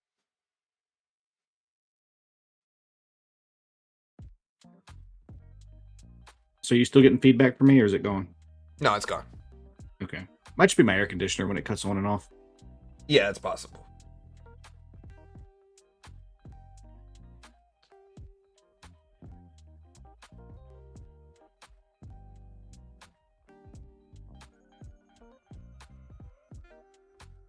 All right, so we're starting to head back up.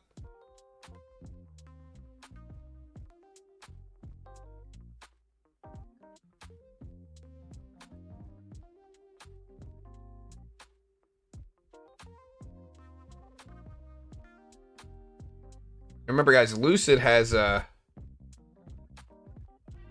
they recently updated their I still think you get 50% off for 5. Let me make sure this is right. Might be 4 off. Don't judge me.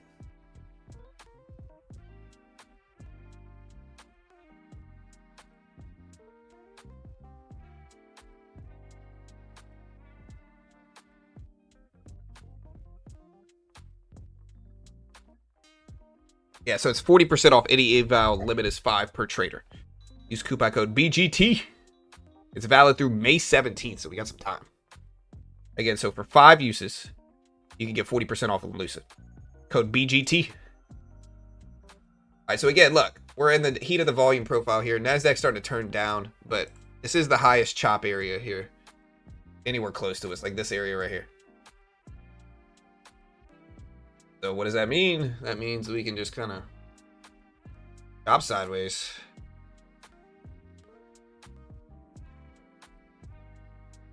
Basically, you can look at it as a range. Connor, you doing Nike earnings? No, Nike's not a company for streaming it. Nvidia's still ripping up though, guys. So look at Nvidia. Nvidia's up to over 170s again. Yeah, I was going to mention that actually. Cool. Yeah, Nvidia is the most heavily weighted stock in the market, right? So even if you're trading futures, right, you're trading Nasdaq, S&P, Dow. Nvidia's gonna, like, the market's gonna follow Nvidia because it's the most heavily weighted stock. I can't remember what the percentage is in the S&P or the Nasdaq. I think it's like anywhere between 8 and 12% of the S&P and Nasdaq. I could be off with that amount. Yeah,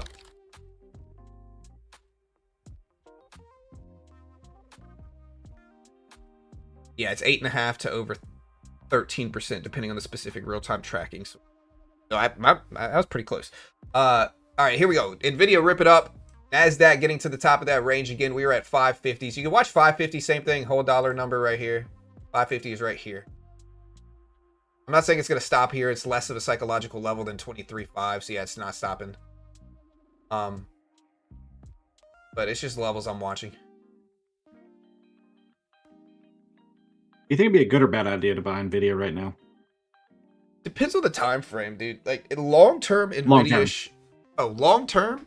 I mean, yeah. Not an investment professional. This is not financial advice, but probably a good idea.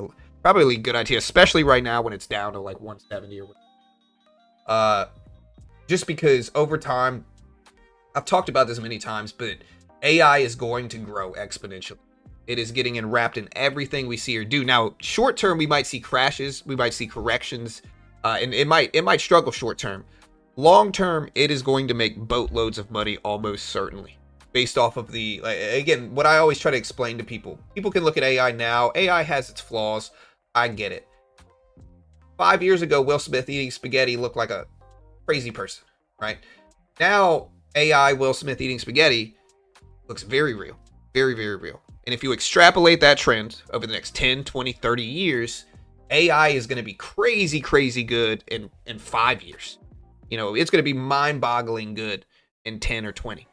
And so because of that, it is going to take over every single technological space. And that means you're going to need microchips. It's going to be more and more interwoven into everyday life as time passes, right? Right, exactly. And so, and again, 5 years ago, people told me AI was just a buzzword. They said AI wasn't real. It was just a buzzword. It wasn't going to be big. And I argued against that. I said, dude, you are naive to think AI is just a buzzword. And now when you look at it, that's obviously true, like not true. Like AI obviously has taken over the world. And I think it's going to continue that trend. Maybe less profound, maybe more profound. It's going to continue that trend. Evidently, those people never saw Terminator. Yeah, for sure. Yeah, look at us break down here. I'm okay with like a bicentennial man type of AI. You know, give me. Oh, dude, what's his name? Give me Robin Williams all day. You know, I'll take Robin Williams AI. No, I love Robin Williams. I'll take T2. I'll take T2 Arnold AI. Yeah. T2 was the best one. Yeah. Hands down. Oh, definitely.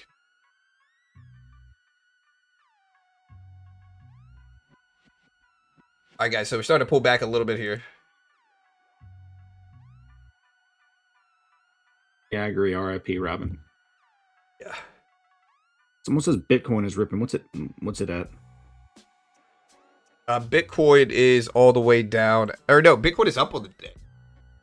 It is up pretty nicely here. It's at 67, 60, almost to 68,000. When I first looked at it this morning, it was at like under 66. It was at like 65s. Oh, wow. So Bitcoin, here's Bitcoin right here. It is up. It's at 67, 60.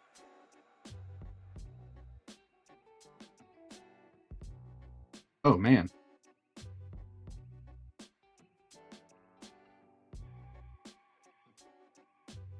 Yeah, I mean, look, we're in this higher volume node here. There's a little space right here, but obviously the chop, the longer term range is right here. I don't even know. Long term, long term. That's the range.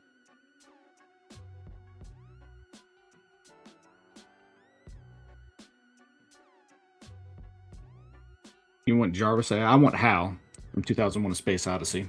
Extra creepy.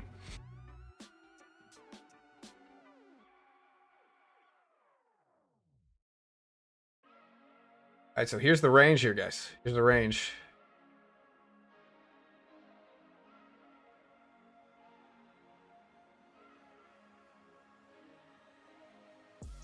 You guys want to do a giveaway?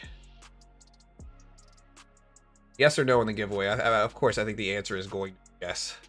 Take profit giveaway, guys. How about yes? Ooh. Ooh. All right. You good, man? Yeah, I'm yawning. Hey, all right, so the IRGC announces that it is in response to these terrorist operations. From now on, the main institutions effective in operations will be our legitimate targets.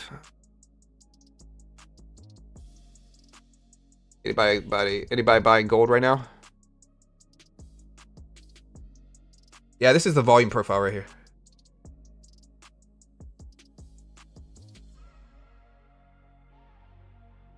I don't know if I'll make you join the Discord just to participate in this.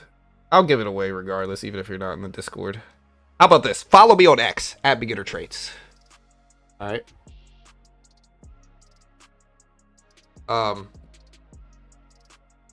There's got to be a better way to do it. Hold on. Wife keeps calling.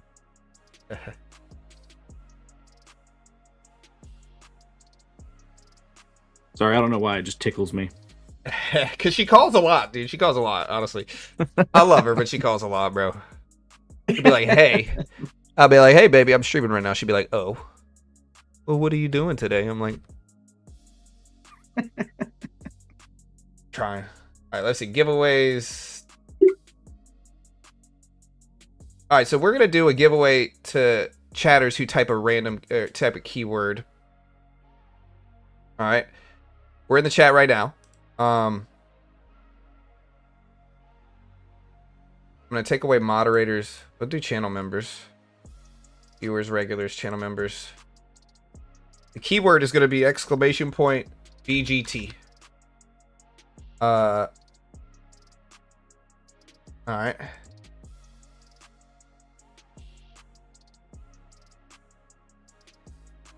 There's 3 eligible users. Okay, something. I did something wrong here. Hold on. Wait. Okay, there we go. Oh, these are just the people typing exclamation point BGT. And that's my coupon code on prop firms. BGT. All right. Type it up. Here you go.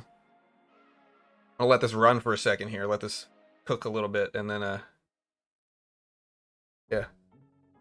I always lose, old dang. With that mindset, you do, sir.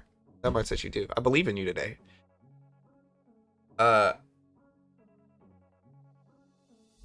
It's gonna be a take profit giveaway.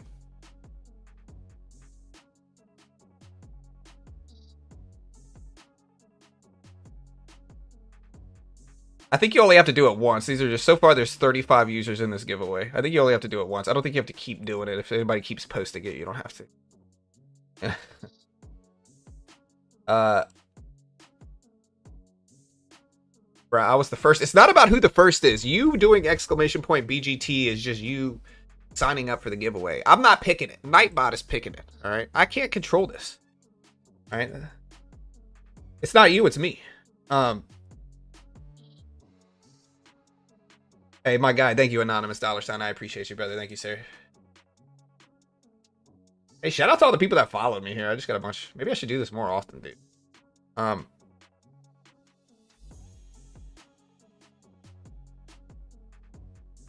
We're still in this range here on the NASDAQ.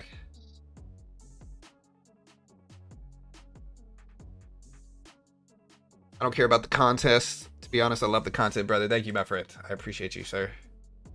So you're saying there's a chance? Yeah, dude. Listen. All you gotta do is shave your head into a bowl cut. I'm just joking. I'm gonna preface this. Disclaimer, just joking. Chip your front tooth, shave your head into a bowl cut, and you got a chance. You got a chance. All right. Great reference. Yeah. Britt and I love movies. And so if you reference a relatively popular movie, I'm going to know it. Oh, yeah. Big trader. All right. Let's see how many participants we have in this free account giveaway now. We have 42 eligible users here. Yeah, Pawn, you're out, dude. Yeah.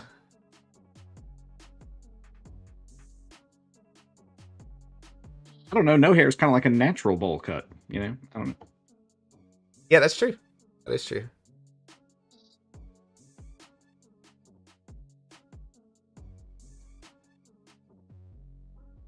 Yeah, market's just choppy right now. We'll see if we get out of this. We get under 23.5s now. Maybe I'll short it on us down to like 50s, or we get over this level. Maybe there's some space, but I gotta wait for this. Again, if you want to participate in the giveaway, do !BGT if you have not already. !BGT. Oil's kind of flat, though. It is down to 102s today. Oil's low. Nvidia's up to almost 171s right now. It's right at 171. So if we get some strength, it might push the NASDAQ higher here.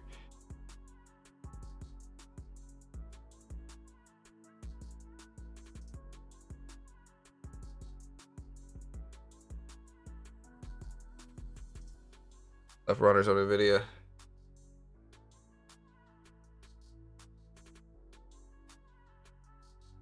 Jokes on you, I'm already bald.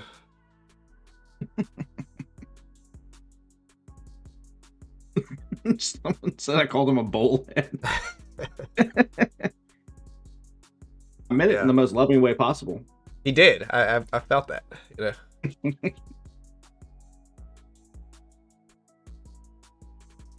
Yeah, dude, I want to buy Nvidia.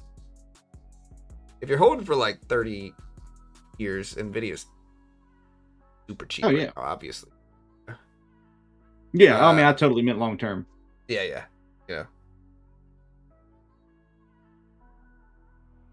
Silver up even more than gold.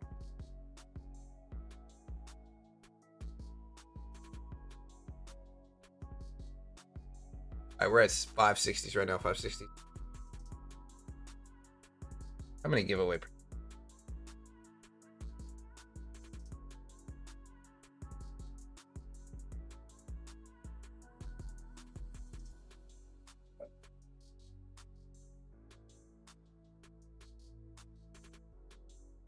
Wait, I just reset. Did it go back already? Hold on, dude.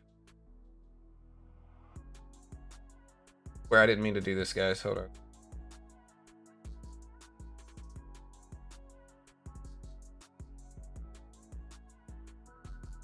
Oh my gosh, did it really do this again? I'm sorry. This is my first giveaway, guys. This is my first giveaway through Nightbot. You got to type !BGT again. This is the giveaway number.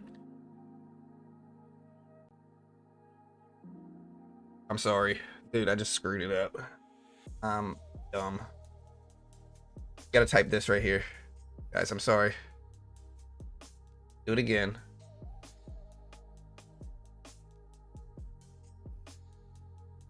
!BGT will sign you up to it.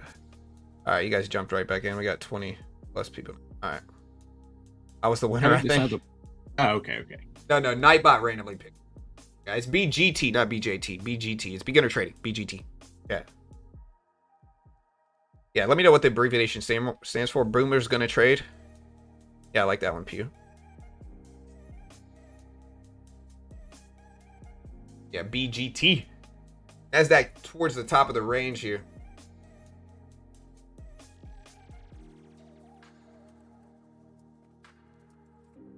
BG, not J, Sean. It's BGT. Beginner trading. It's like GIF. GIF stands for man, I can't. I'm brain fart. Graphics. What the G in GIF stands for. I think it's graphics interface. Yeah, interchange format or information.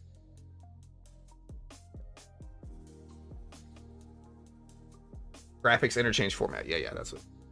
It's not graphics. It's graphics. It's BGT.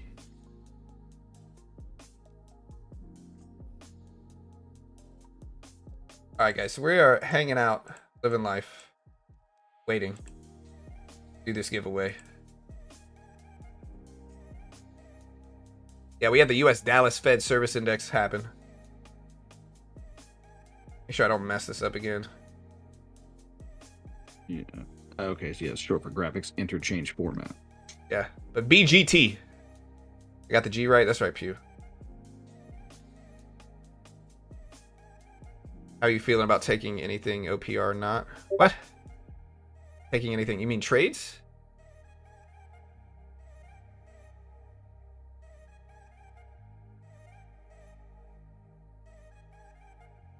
Still don't know where these notifications. I know where it's going. Okay, I'm gonna mute. This is pawn. I know where it's coming from. This is pawns. Discord notifications.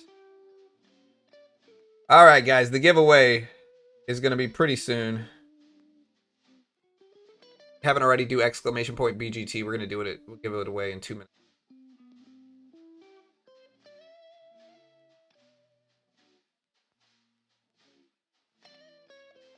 Yeah, PDC people signing up, but for some reason I don't know who's eligible.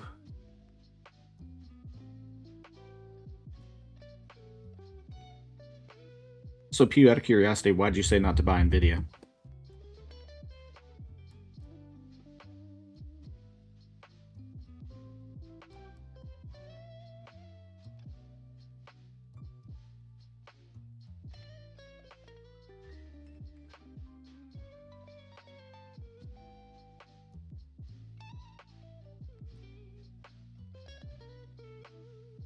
Yeah, we're just chopping here. We're just not doing anything right now, unfortunately, guys. I'm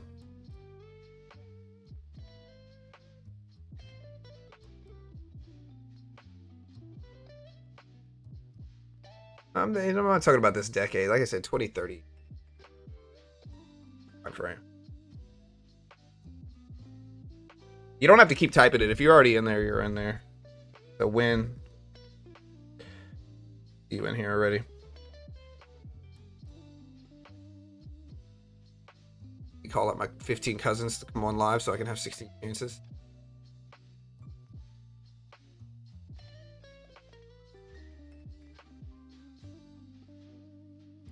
Nike test high of the day.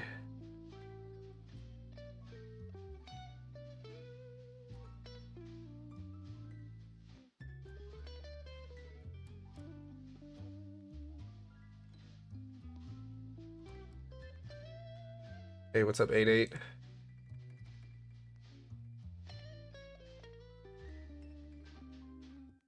Yeah, we'll do it at 36. Yeah, I mean, we're not really... We broke the top of this range up to 588, but came right back down, so... Yeah, the more times you say it, you don't get to enter more win.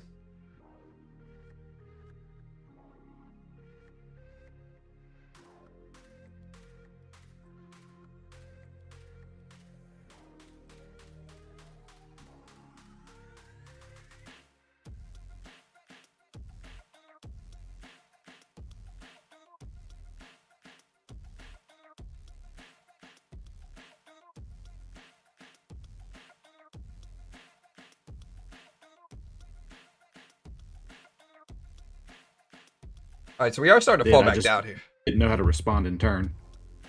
To what? Oh, you really think it's gonna double to 8 trillion anytime this decade? It could. I don't know if it will. It depends on maybe towards the bottom end of that decade, maybe. But yeah, I'm just not informed enough to respond to it. That's all. Yeah. So look, so we're starting to turn back down here. Shout out to Rashad and all the other people that follow me on X. I appreciate the love. Thanks so much.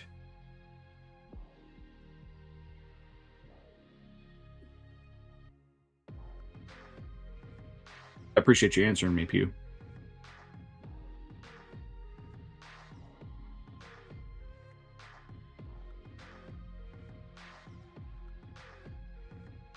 Of course, is amazing, but asking 2x out of a 4 trillion company is asking a lot. Yeah, but the inflation will happen over the next 10 years, 15 years, 20 years. You know, so that's a big number right now, and I'm sure it's still going to be a big number in the future, but, you know, you got to take into account the inflationary side of things. All right, markets are starting to come back down here. All right, guys, you guys ready for the giveaway?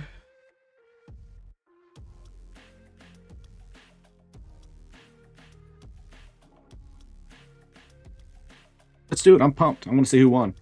Yeah, let's see. All right, we'll do it.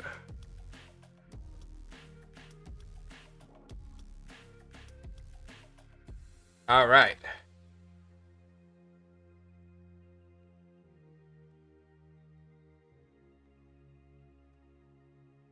Better sign in here and get your last minute.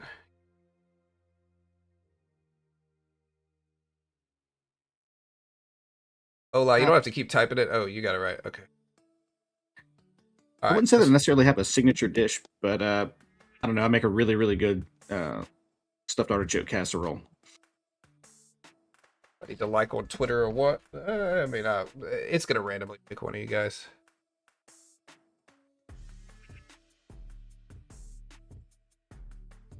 All right, let's choose the winner here.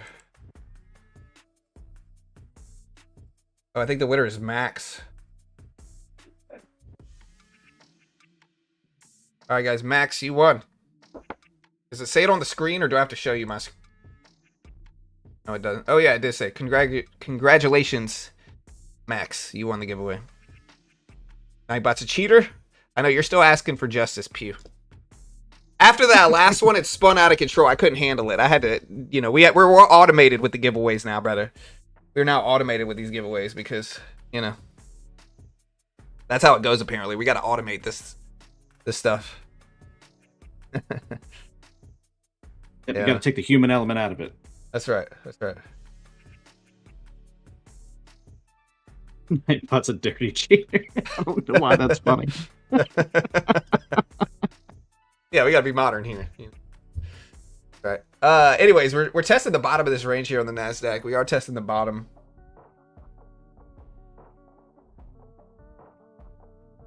Any news? I don't know if there's any news really driving this down. But yeah, Max, you're already in the Discord, brother. Just message me. I got you, dude.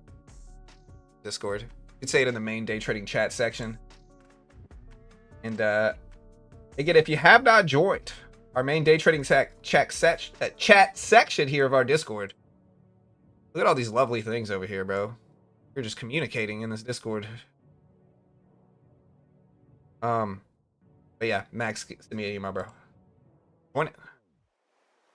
What is the prize? Take profit trading account. Or challenge, eval. I don't see any breaking news that should be driving this here. Oh, wait. I did see you. Hold on, wait.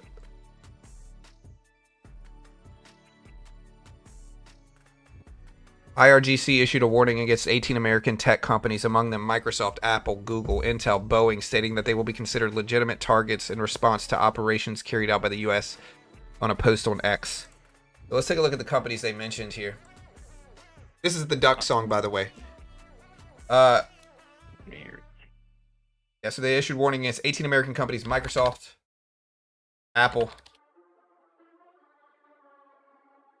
Intel, Boeing.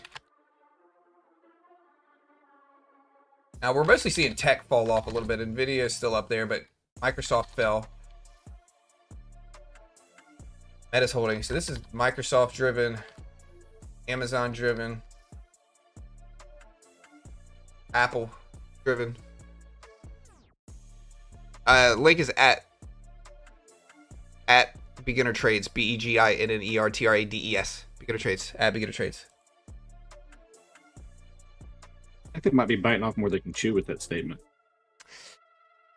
Look, what they're trying to do right now is that they are trying to negatively impact them. This is their plan. I promise you, this is at least a little bit of what they're trying to do. They are trying to put so much political pressure on the president to where he folds a little bit easier in terms of attacks, you know, infrastructure targets, everything like that. So they're trying to put pressure on him however they can, meaning they want oil to spike, inflationary pressures. They want supply problems with oil. They want public perception issues with oil, which is where this plays in, because if this makes Apple and Microsoft and all these other stocks drop, then the president is now fighting inflation risks as well as correction risks in indices and in equities and more rising yields, less Fed interest rate cuts. It's just a less ideal situation for him, and he might be more likely to end the conflict early if they put this type of pressure on him. That is what they're doing right now. so you can understand it. Like, that is what this is about. Yeah, you're probably Yeah. right. Taking advantage of the, I guess the, I don't want to say weaknesses, but I don't know. I lost my train of thought. Sorry. No, you're good. You're good.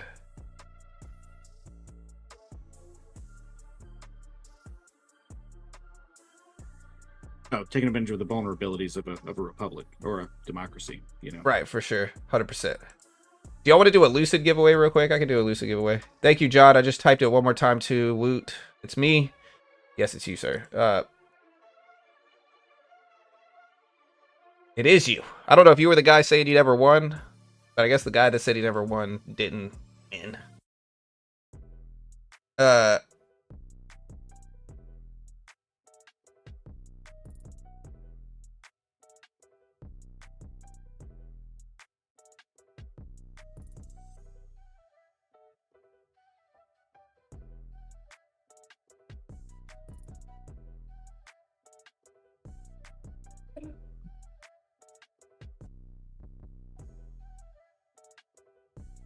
I'll stay out of this one, y'all.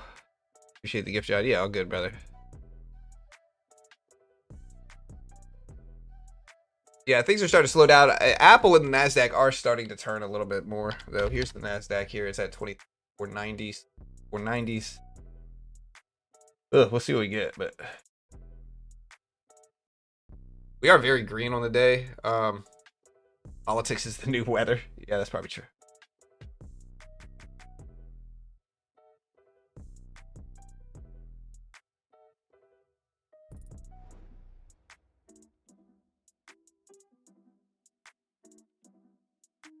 Again, if you didn't win the competition, you could always use my Take Profit Trader link in the description right now.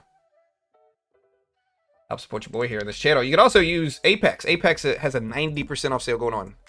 9-0.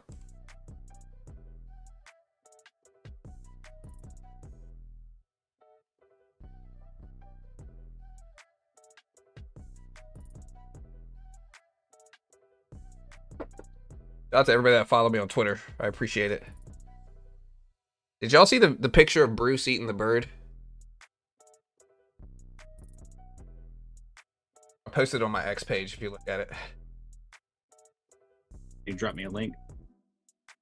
Or just later. Yeah.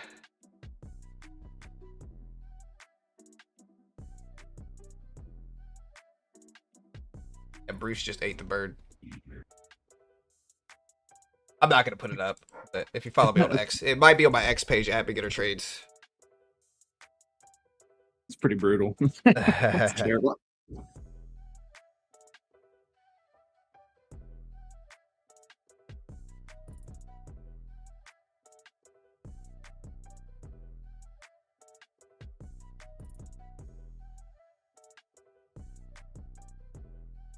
All right, guys. So the NASDAQ is dipping down here. Here's that first opening range we looked at. We're pushing back to the top of that opening range here. Look, we'll try to go green on this account right now. Let's take a trade here. We're gonna take a trade. Yeah. I bet I have a meeting in 30. Bye. 30 minutes. All right. Oh, I forgot to mute the mic, but y'all can hear that conversation. Yeah, I'm gonna take a trade here. We're gonna look for a rebound back up.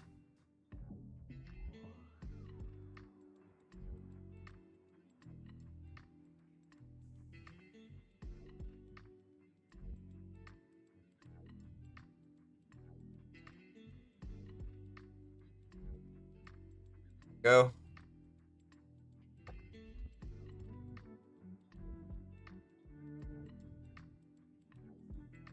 I'll leave this here, and then if it goes deeper in the green, we'll add to it.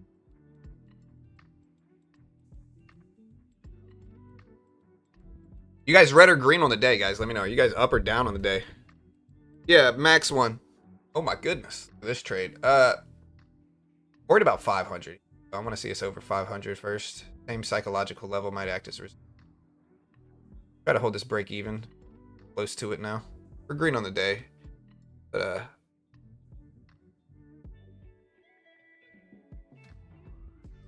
You switching between two different trading platforms? yeah. Okay. Yeah.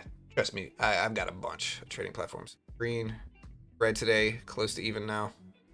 Fall back green and dug out of the red. Red today. Close to even. Oh my goodness. Don't do it to me. How could it do this to me? I'm red.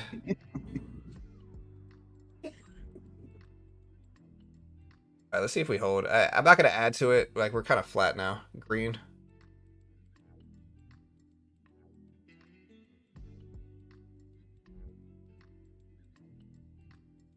See you later, Blaze, and have a good one. I see a Blaze.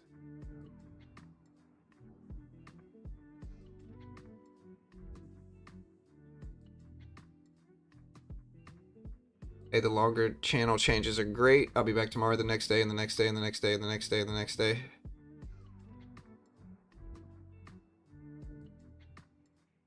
All right, so I'm going to add to this here and take a little bit more risk. No, actually, no. I think that's a bad idea. Now that I look at it, I'm worried it might bounce at 450s. And it's a small trade, but I'm just going to leave it alone. I think adding to this, much risk. Down 30 points, I'm green.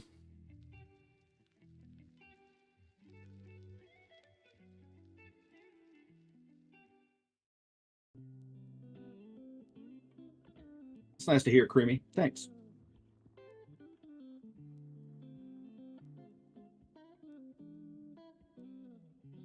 Who?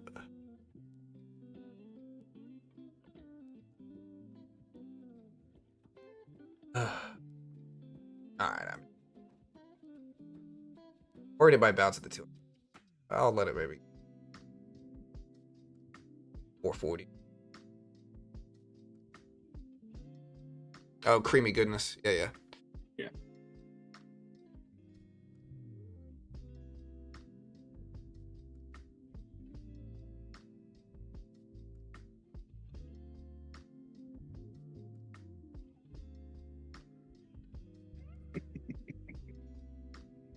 I'm using 440s here. I want to see if we bounce here. I almost added to it right here because I love the 200 exponential. But I need to just wait, I think.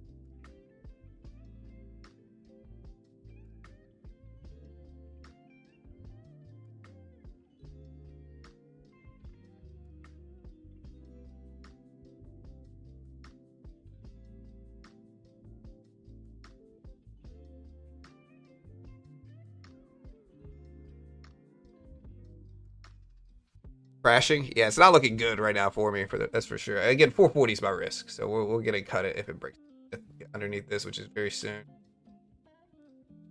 Yeah, just big pullbacks here. This could be on the Iran statements and everything, just kind of retracing back down.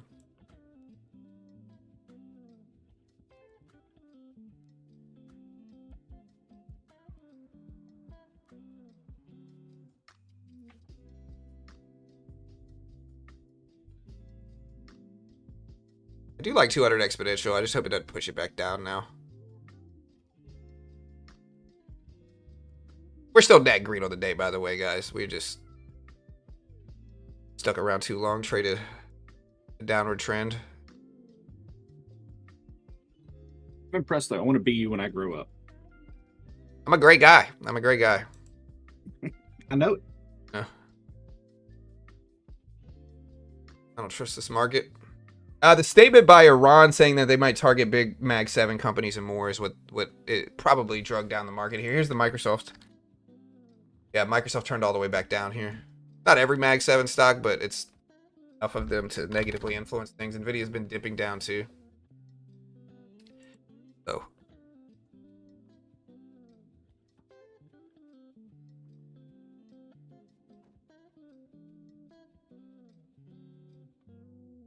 Starting to show deep red markets here. Deep red.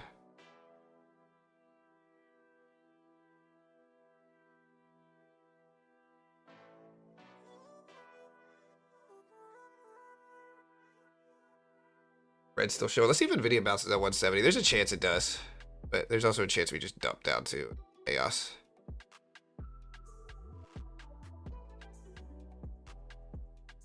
There's a little rebound here.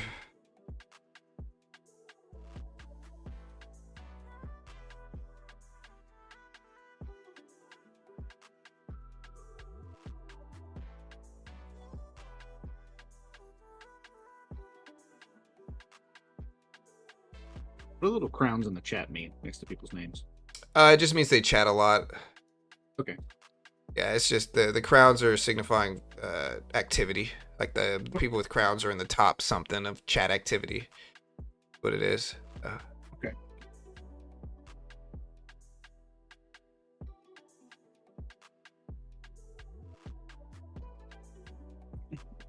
Yeah, a lot of this is based around Microsoft and Nvidia price action here, to be honest. Oil's back elevated high after that statement by Iran.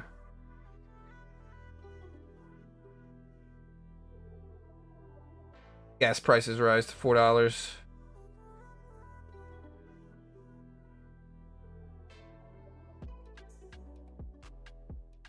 Yeah, so the Iranian statement said, the IRGC said in a statement that American and AI firms play a central role in designing and executing some of these strikes, unfortunately.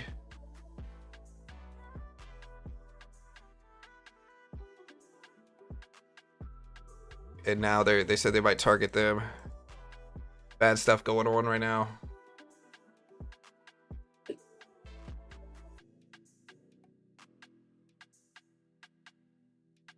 mean, I assume the only way they can target them is with like cyber attacks, right? Yeah, that's probably true.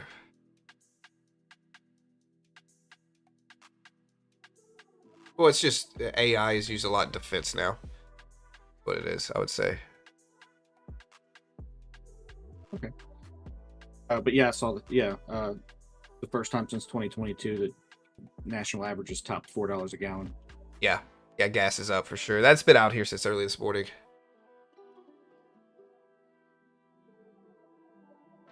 Yeah, we've had a bunch of red now.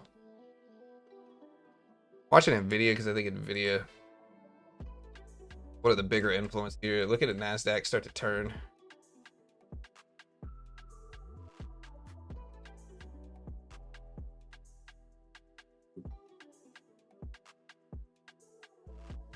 I think sellers are definitely in control right now. All right, guys. So I got to cut out of here. I do have a meeting in 5 minutes. I wasn't lying about that. So, again, y'all have a great day. I'll see you guys later. I appreciate you guys sticking around, joining the stream. We're gonna try to